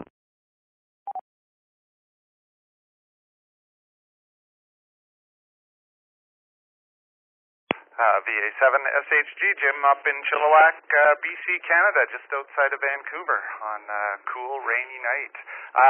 Actually, the first half I was pretty confident on. Thankfully, I bet the whole bank on that wager question, and the animals ones I knew. But the last half of those questions, Rusty, were really hard. Those ones I didn't know. And actually, one thing I did find out, or I didn't know, I guess, I didn't know the wall supposedly syncs up with the Wizard of Oz. I do know the Dark Side of the Moon does, in a way. But yeah, I didn't know about the wall, so I don't know. I don't know that I will try that one. Anyways, back to you, and 7-3 from Canada to all. Really fun net. Well, fantastic, man. Yeah, so I'm curious, how did you all stumble across this? Because we're hanging out down here in Austin, Texas, and I've been putting announcements on all the ham radio face groups and all that kinds of stuff, and so how did you stumble across this?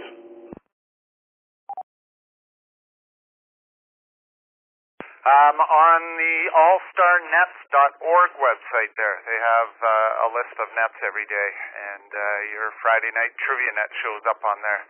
And so I'm just new to All-Star actually, but I'm fascinated by it. I love it. I don't need a special radio, and it's open source, so it's in my groove. And yeah, so you're just listed there, so I tuned my note in there, and then heard you come up and just been listening while I was cooking dinner, so that's, well, I didn't participate A, because I didn't really know what was going on, so I wanted to kind of listen in, and B, I was also cooking, and too busy doing that, so you kept me entertained, that's for sure, and I'll put this on the schedule. Absolutely, man. Well, very cool. Yeah, I threw it up on that website as well. So I'm glad I did, and I'm glad you stopped by. And yeah, put us on your schedule. We're here every Friday at 9 o'clock Central Time. So come hang out with us. We'd love to have you. Let's go talk to Jason, KB5MPJ. Jason, good to see you in here, man. Are you a Pink Floyd fan, man? This is KB5MPJ. Yeah, definitely. I knew almost all the answers, except I didn't know the one about the album artwork and the one about the live album. I had a feeling about the final cut, but didn't know wasn't quite as sure. I picked Uma Guma, but that one and Final Cut are two albums that I haven't listened to as much. And I think there was one guess that I took in there, and then, yeah, that was it. So, yeah, definitely a fan. I was going for 666 points again, didn't quite get it. I got 696. Right, yeah. Well, hey, there you go, man. It was close, but, well, right on, man. Good to have you in the game tonight. Let's go chat with Bill, W5ITZ, man. Bill, are you a Pink Floyd fan? The boys in the Discord seem like maybe you are.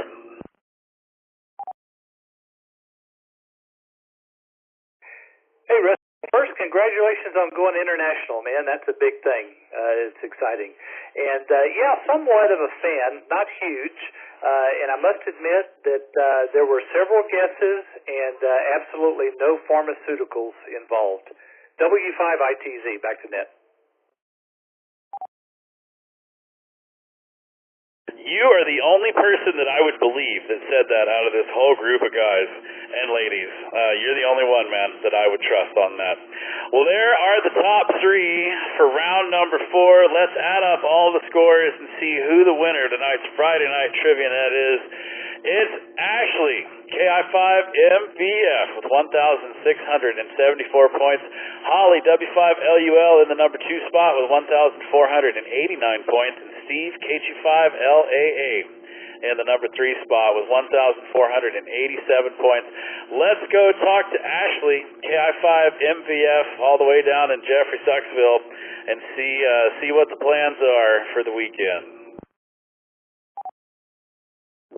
Hey, Rusty. It's been a while since I've stayed awake for entire trivia. We're early birds around here.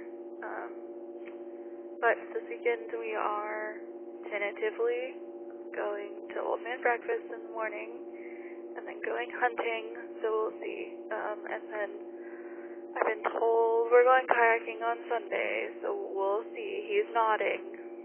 We'll see. But I think that's all we have in store for this weekend as of now. Well, I hope that's what you wanted, and I'm appreciative that you're going to come to Old Man Breakfast so that at least we'll have somebody smart to talk to. And I hope that when you go kayaking on Sunday that you throw him in the river and take some pictures, because that would be hilarious. Let's go talk to Holly, W5LUL. She's in the number 2 spot. Holly, what you got going on this weekend? Hey, Rusty. I just wanted to say, first of all, girl power. Go Ashley and go Laura for making the top 10. I like seeing ladies in the list. Most of what I have to do this weekend involves staying away from South by Southwest, so maybe I'll go to San Marcos or something. Maybe get the camper ready for spring. Anyway, thanks for hosting the net. W5LUL, back to net. Yeah, I hear you on the staying away from South by Southwest. That's crazy. And just so you know, if you didn't hear me earlier, you're still in the Thursday Night Net video chat. So I don't know how you're going to fix that, but you're still hanging out over there too. Well, I hope you have a great weekend, and we'll see you around the repeater for sure. Let's go chat with Steve, KG5LAA. Steve is in the number 3 spot. Congratulations, man. What's going on at your QTH this weekend? Well, Rusty, I thought I was going to go to the Burn It Air show, and then my wife pointed out that it's not until next week, and I kind of feel kind of stupid because I've been thinking about it all day. So I noticed that the grass out front is starting to get a little out of hand, so I'm going to have to go work on that, and that's probably what's going to be going down. KG5LAA, back next. Oh, dude, you can still go and just stare up. People might think you're crazy, but you can still go. That sucks. I hate it when I get the days wrong and you get all excited and amped up and you're just like, man, I feel for you, dude. Well, all right, well, at least you got the grass to cut, so there's that. Let's go talk to Philip, AC5G. Philip, man, what's going on for the weekend? Not too much. Go join you guys.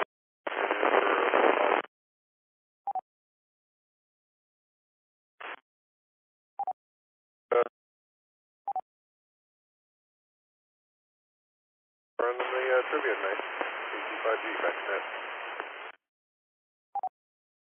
Well, we got about a third of that. If you want to come back in on a different radio or call it good, man, it is your call, but we didn't get a whole lot of that last transmission. Nope, I'm good. Thanks for running it, AC5G. Roger, Roger, man. Have a good weekend. Let's go talk to Laura, KI5OLG Girl Power. Laura, what are you doing this weekend?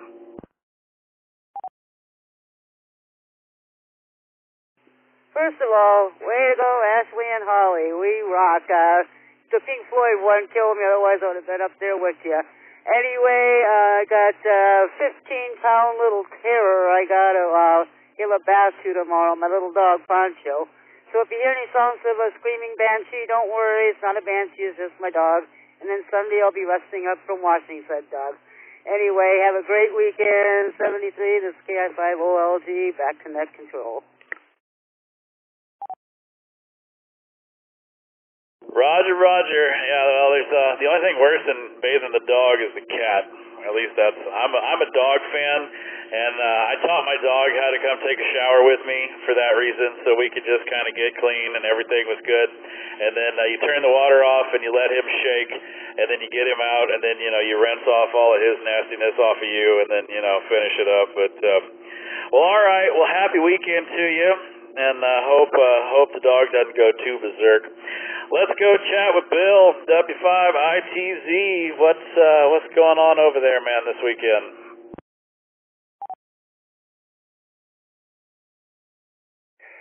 Well, we're coming up on spring break for the grandchildren, so we've got the first set are already in tonight, and we have some more tomorrow. And tomorrow morning I'm going to go and visit one of our neighboring clubs in Matagorda County. They're having their monthly breakfast, so looking forward to spending some time with them. And then other than that, we'll just have chaos in the house with all the kids here, but we thrive off the chaos. W5ITZ, back to net.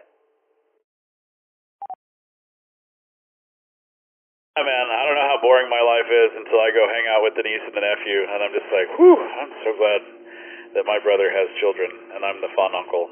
But it's a lot of fun being the fun uncle, because you can go have fun and then go home to where it's boring and wonderful. Well, let's go talk to Mike, AI5JS. Mike, you made it into the number 7 spot on the Trivia Net tonight. What you got going on this weekend, man?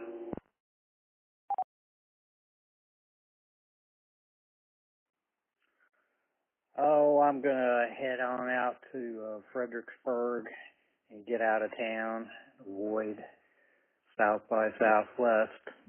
AI5JS, back to net. Roger, Roger, man. Well, enjoy your time out in Fredericksburg, and hopefully you'll find a winery or a distillery to stumble in and out of. There's just a few out there these days.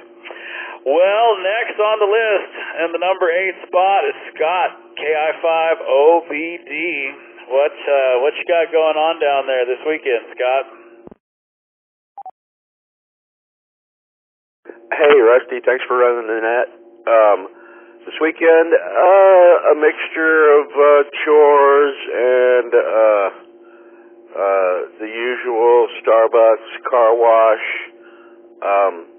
and there's a 10-meter South America contest this weekend, so maybe I'll try a little trans-equatorial propagation. So yeah, looking forward to that. So yeah, thanks again. Great fun. I also thought I would do a whole lot better in the Pink Floyd round, but I guess there's a whole lot more to them than the mind can contain sometimes. This is KI5OBD. Y'all have a great weekend. Check out Scott using the big words, trans-equatorial. Hey, I like it. Right on, man. Well, good luck at the contest. And, yeah, man, who knew? There was the Pink Floyd So Deep, man. Maybe we just, maybe I should have told y'all. That way we could have all done a whole bunch of crazy drugs, and then, Lord knows what would have happened. We'd probably be on the floor. Well, guest KG5SLX is XL, I cannot say that, is in the number 9 spot. Congratulations. And Chris, W5CUY, is in the number 10 spot. Chris, what's going on at your house for the weekend?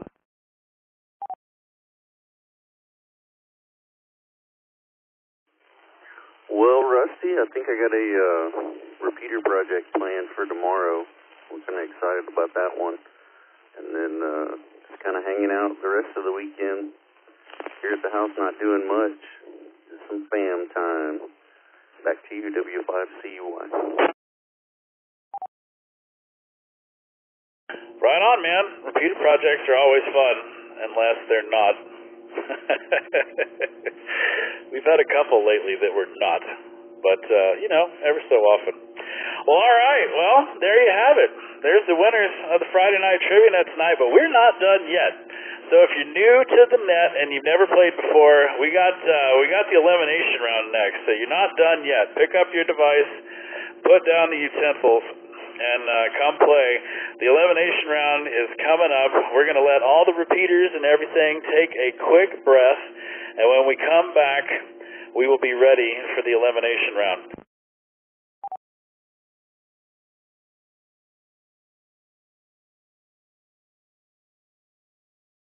So here's the thing to the elimination round. You only get one chance to be wrong. You don't get extra points. You just either are right or wrong, and the first time you're wrong, we're going to send you home. So we'll see how you do. There's 10 questions. You get 15 seconds to answer these as well. But like I said, once you're wrong, one wrong, and you're gone. Let's see how everybody does with question number one. We try to start them off easy and make them a little harder as we go. Let's see how you do. Question number one. Which of these animated Disney characters never speaks on film?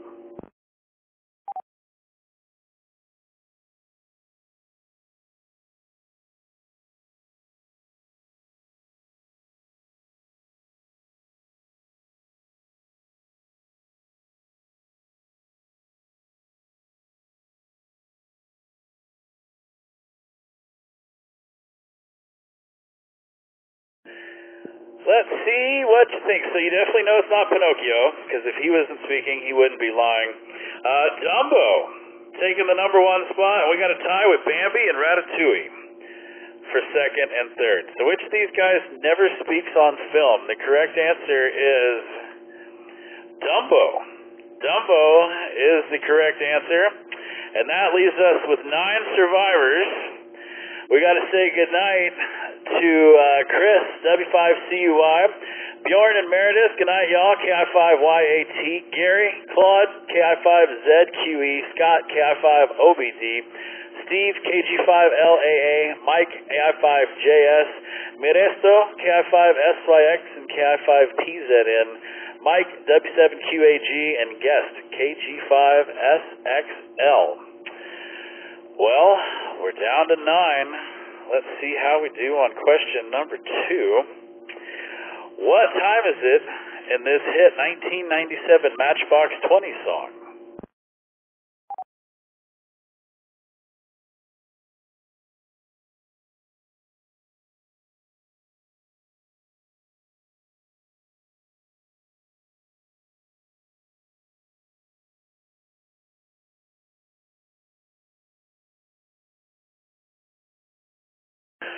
I know the answer to this one. Let's see. 67% say it's 3 a.m. or 3 o'clock.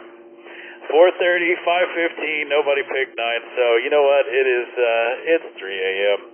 It was the third single on Matchbox 20, 1997 debut. Yourself and Someone Like You. So that leaves us with 6 survivors. We got to say goodnight to Rob, K9LZY, Laura, KI5OLG, and Steve, KI5HWD. Man, oh man, we're down to 6. Let's see what question number 3 does to them. The Bronx and this are the only 2 of New York City's 5 boroughs not entirely located on islands.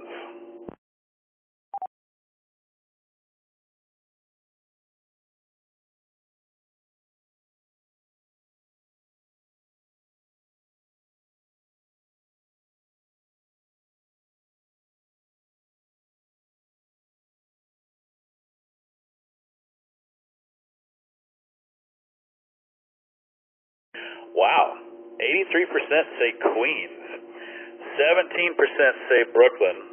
Nobody went with Staten Island or Manhattan. So here we go. The Bronx and what are the only 2 of New York City's 5 boroughs not entirely located on islands? The correct answer is Manhattan. Nobody got it. We got to send everybody home on that one, which means Ashley, KI5MVF, Thomas, KI5OMW, Dave, KI5STT, Bill, W5ITZ, Jason, KB5MPJ, and Alex, KD5AJZ. Man, oh man, oh man, nobody. We took out all 6 of you on that one.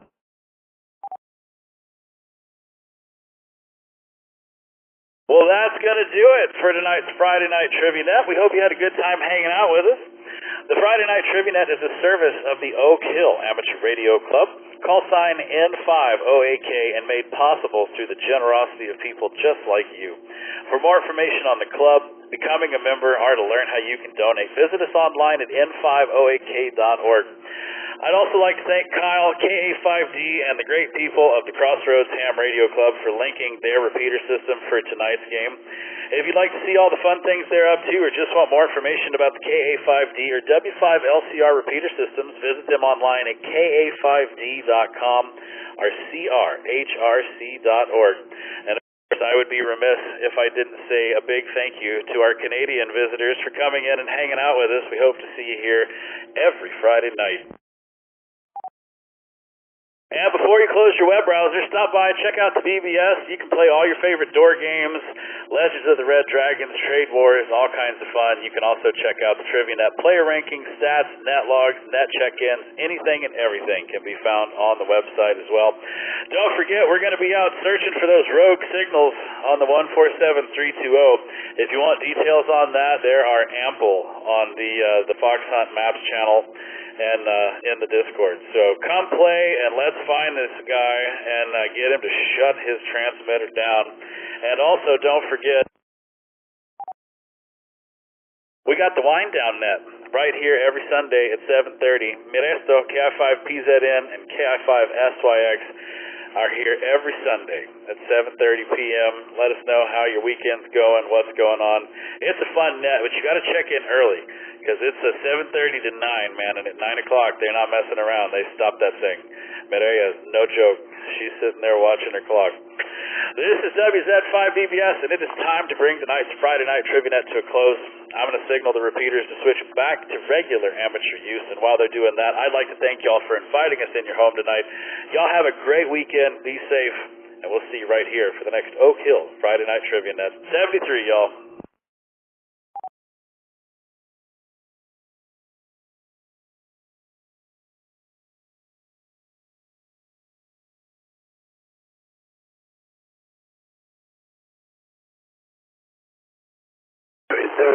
QAG, VA7SHG. Jim, you still out there?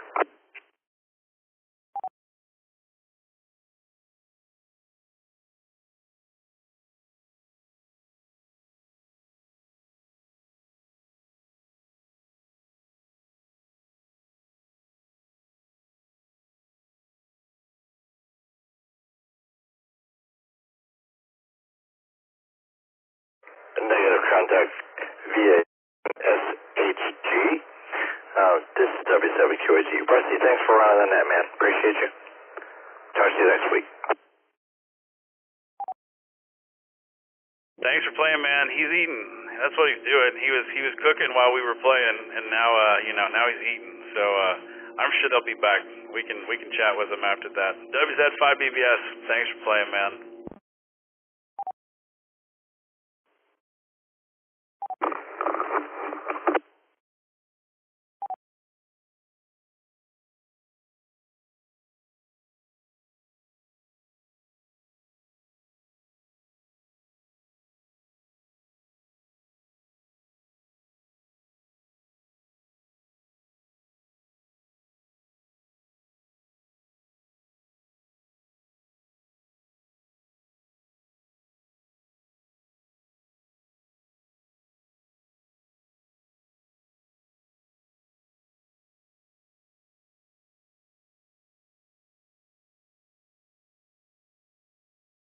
I'll keep the movie going. We only got about another 10 minutes left, so don't y'all worry. Y'all hang out. We'll keep you entertained. WZ5BBS. I'm gonna go see a man about a horse and a drink.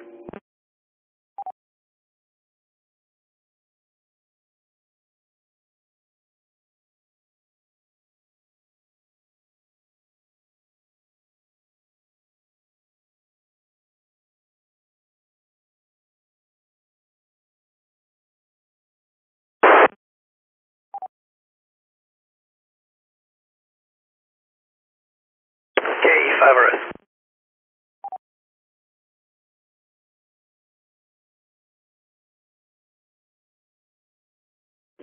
Hey, Rusty, you still listening? KE5RS.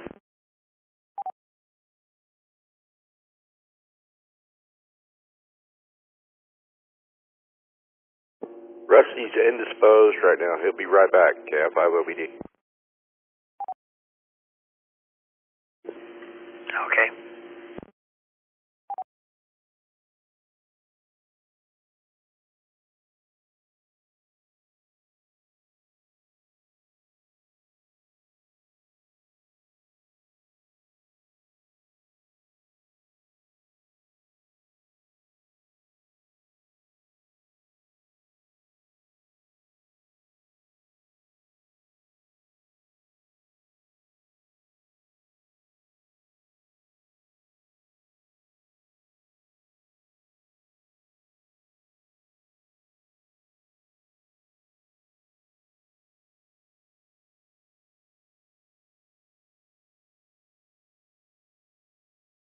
KE5RS, WZ5BBS. Go ahead, John.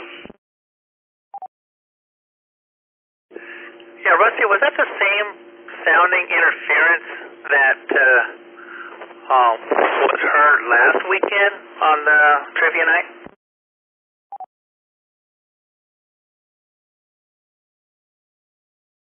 It sounds somewhat familiar. I don't know if you were connected through Matt's repeater earlier, but I was listening, I was monitoring all of our repeaters, and that same weird tone stuff came through. And when I saw it was coming through Matt, I dumped him off. And then, so I don't know if it was coming through you through Matt, but it was definitely coming through Matt earlier today. KC3, NAG. Go ahead, Randy.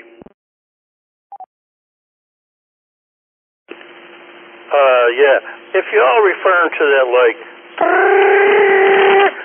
kind of noise that I believe is like someone trying to get it on with, like, DMNR or something like that. I've been hearing that on the 146640, and I heard it, I don't know, a little earlier than when y'all started up. I'm beginning to think, it's somebody someplace, somewhere.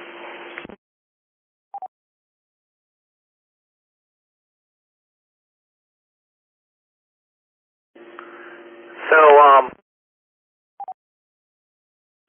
yeah, Rusty, so earlier, when you heard it before 9 o'clock, maybe right at about 9 o'clock, you were hearing it, then you bumped Matt off, because I was connected to Matt earlier. I think it's coming through me. I have monitored the input of 441.6 and with the PL tone, and so it's coming through with the PL tone. And so I reconnected when Matt, I didn't know why Matt was disconnected, directly to the Oak hub, and so the interference is back. And started monitoring the input, and I heard it, and reconnected back to the Oak and monitor only, so it was disrupted, and started trying to investigate, and then I heard it was coming through the 6-4, thank you, KE5RS.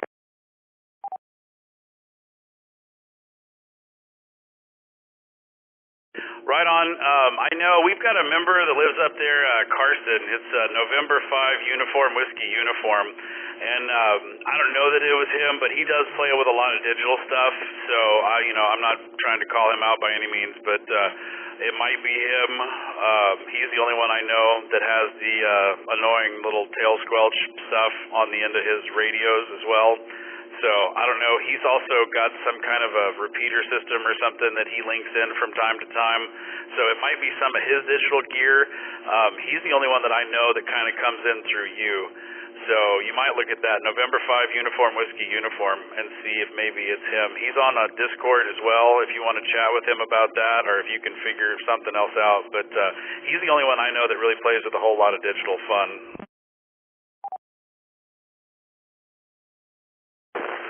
Yeah, I recognized the tone. And I was in the process of writing it anyway, because I'm also with the Williamson County group, and I saw the emails going out to that. So I just want to, I'll address that and let him know that it was heard at that time. All right, thank you. Anyhow, we'll get it figured out. KE5 Rest. Roger, Roger, man. Have a good night. WZ5BBS.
WZ5 BBS W5 LUL.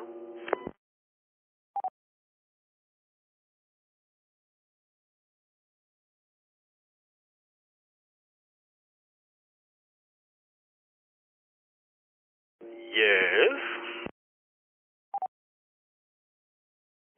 Hey, Rusty.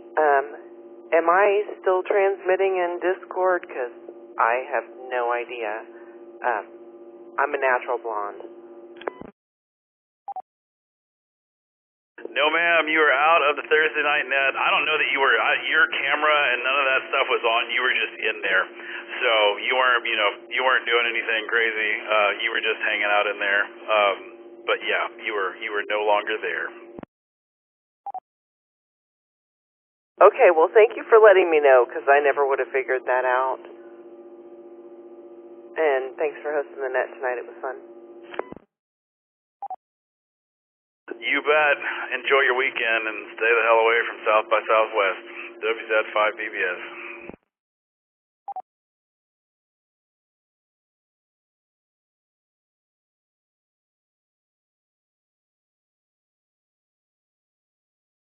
W5 LUL. NAG. See you, Senor Randy.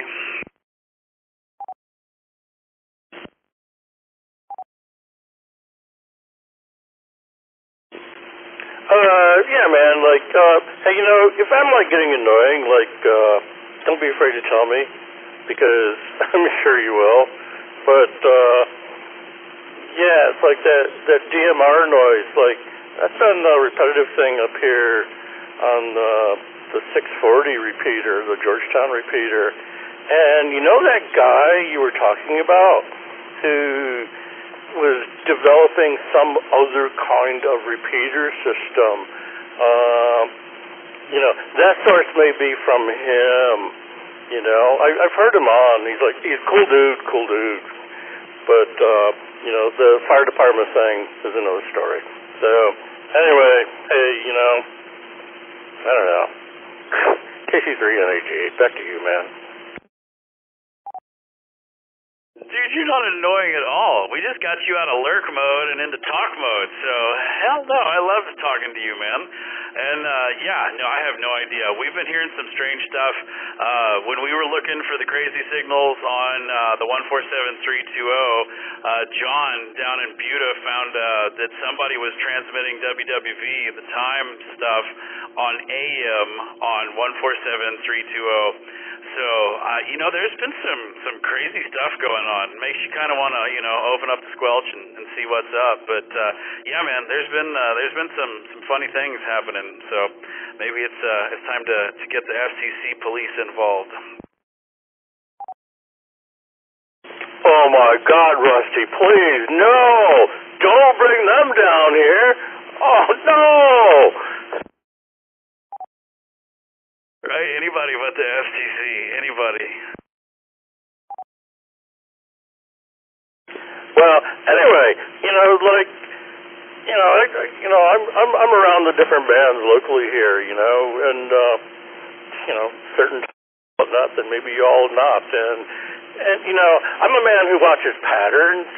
I told you the other night, I'm a man of facts, I'm a man of data. I watch patterns, and give me like 15 or 20 variables. Ooh, I love squishing those down. So, I'm seeing this here, I'm seeing it there, I'm seeing it here and there, and it's like there's something going on.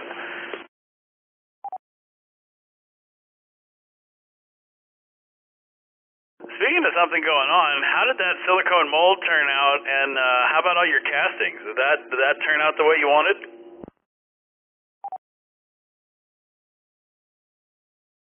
Yeah, okay, great time for a subject change. Yeah, actually it did. It was a weird project because there was this candlestick holder is shaped like a dragon, okay? But it's in multiple parts, so there's two wings with feet coming out, then there's this main body, and there's where you put the candlestick into. I mean, it's 1900s stuff. It's very cool. But the foot was broke off, the right one, and I had to make a mold of the left one out of wax and bend it over and then make another mold of that piece and cast it in pewter and then stick that onto where it's supposed to be on the right-hand side and make a mold of that and then cast that 3 times because it never works the first time. And, hey, yeah, man, actually threw a little paint onto it. I needed to antique it out, or patina would be the correct word, but very, very cool. I could make small knobs and things, for,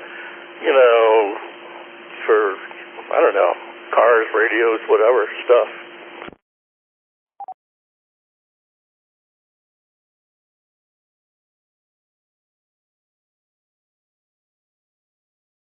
Very cool, man. Yeah, I'm just sitting here looking at the All-Star stuff, and we got KC2KOO and Buffalo. They were playing tonight. We got the Trash Heap back. Yeah, KA5ZTP, the Trash Heap in Louisville. Man, we got all kinds of fun stuff going on tonight in the All-Star. Did you hear our Canadian friends playing trivia tonight?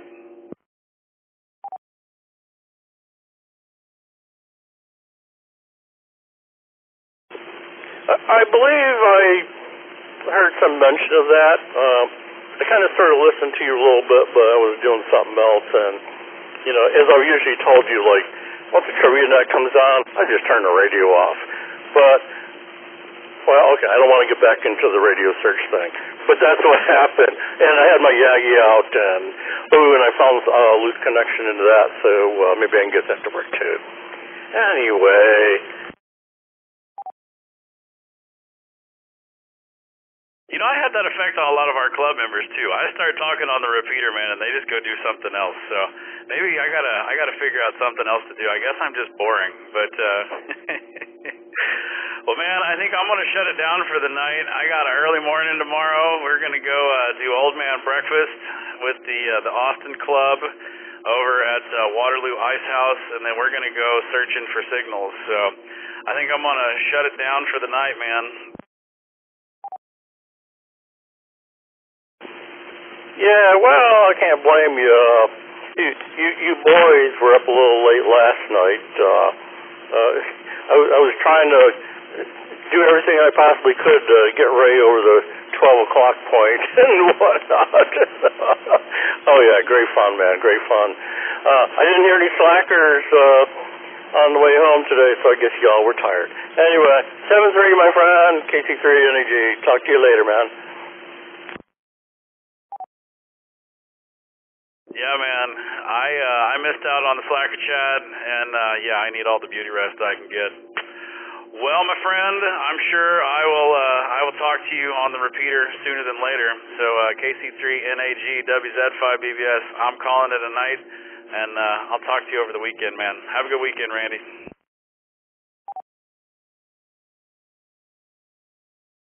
Talk to you later, Rusty. KC3 NAG.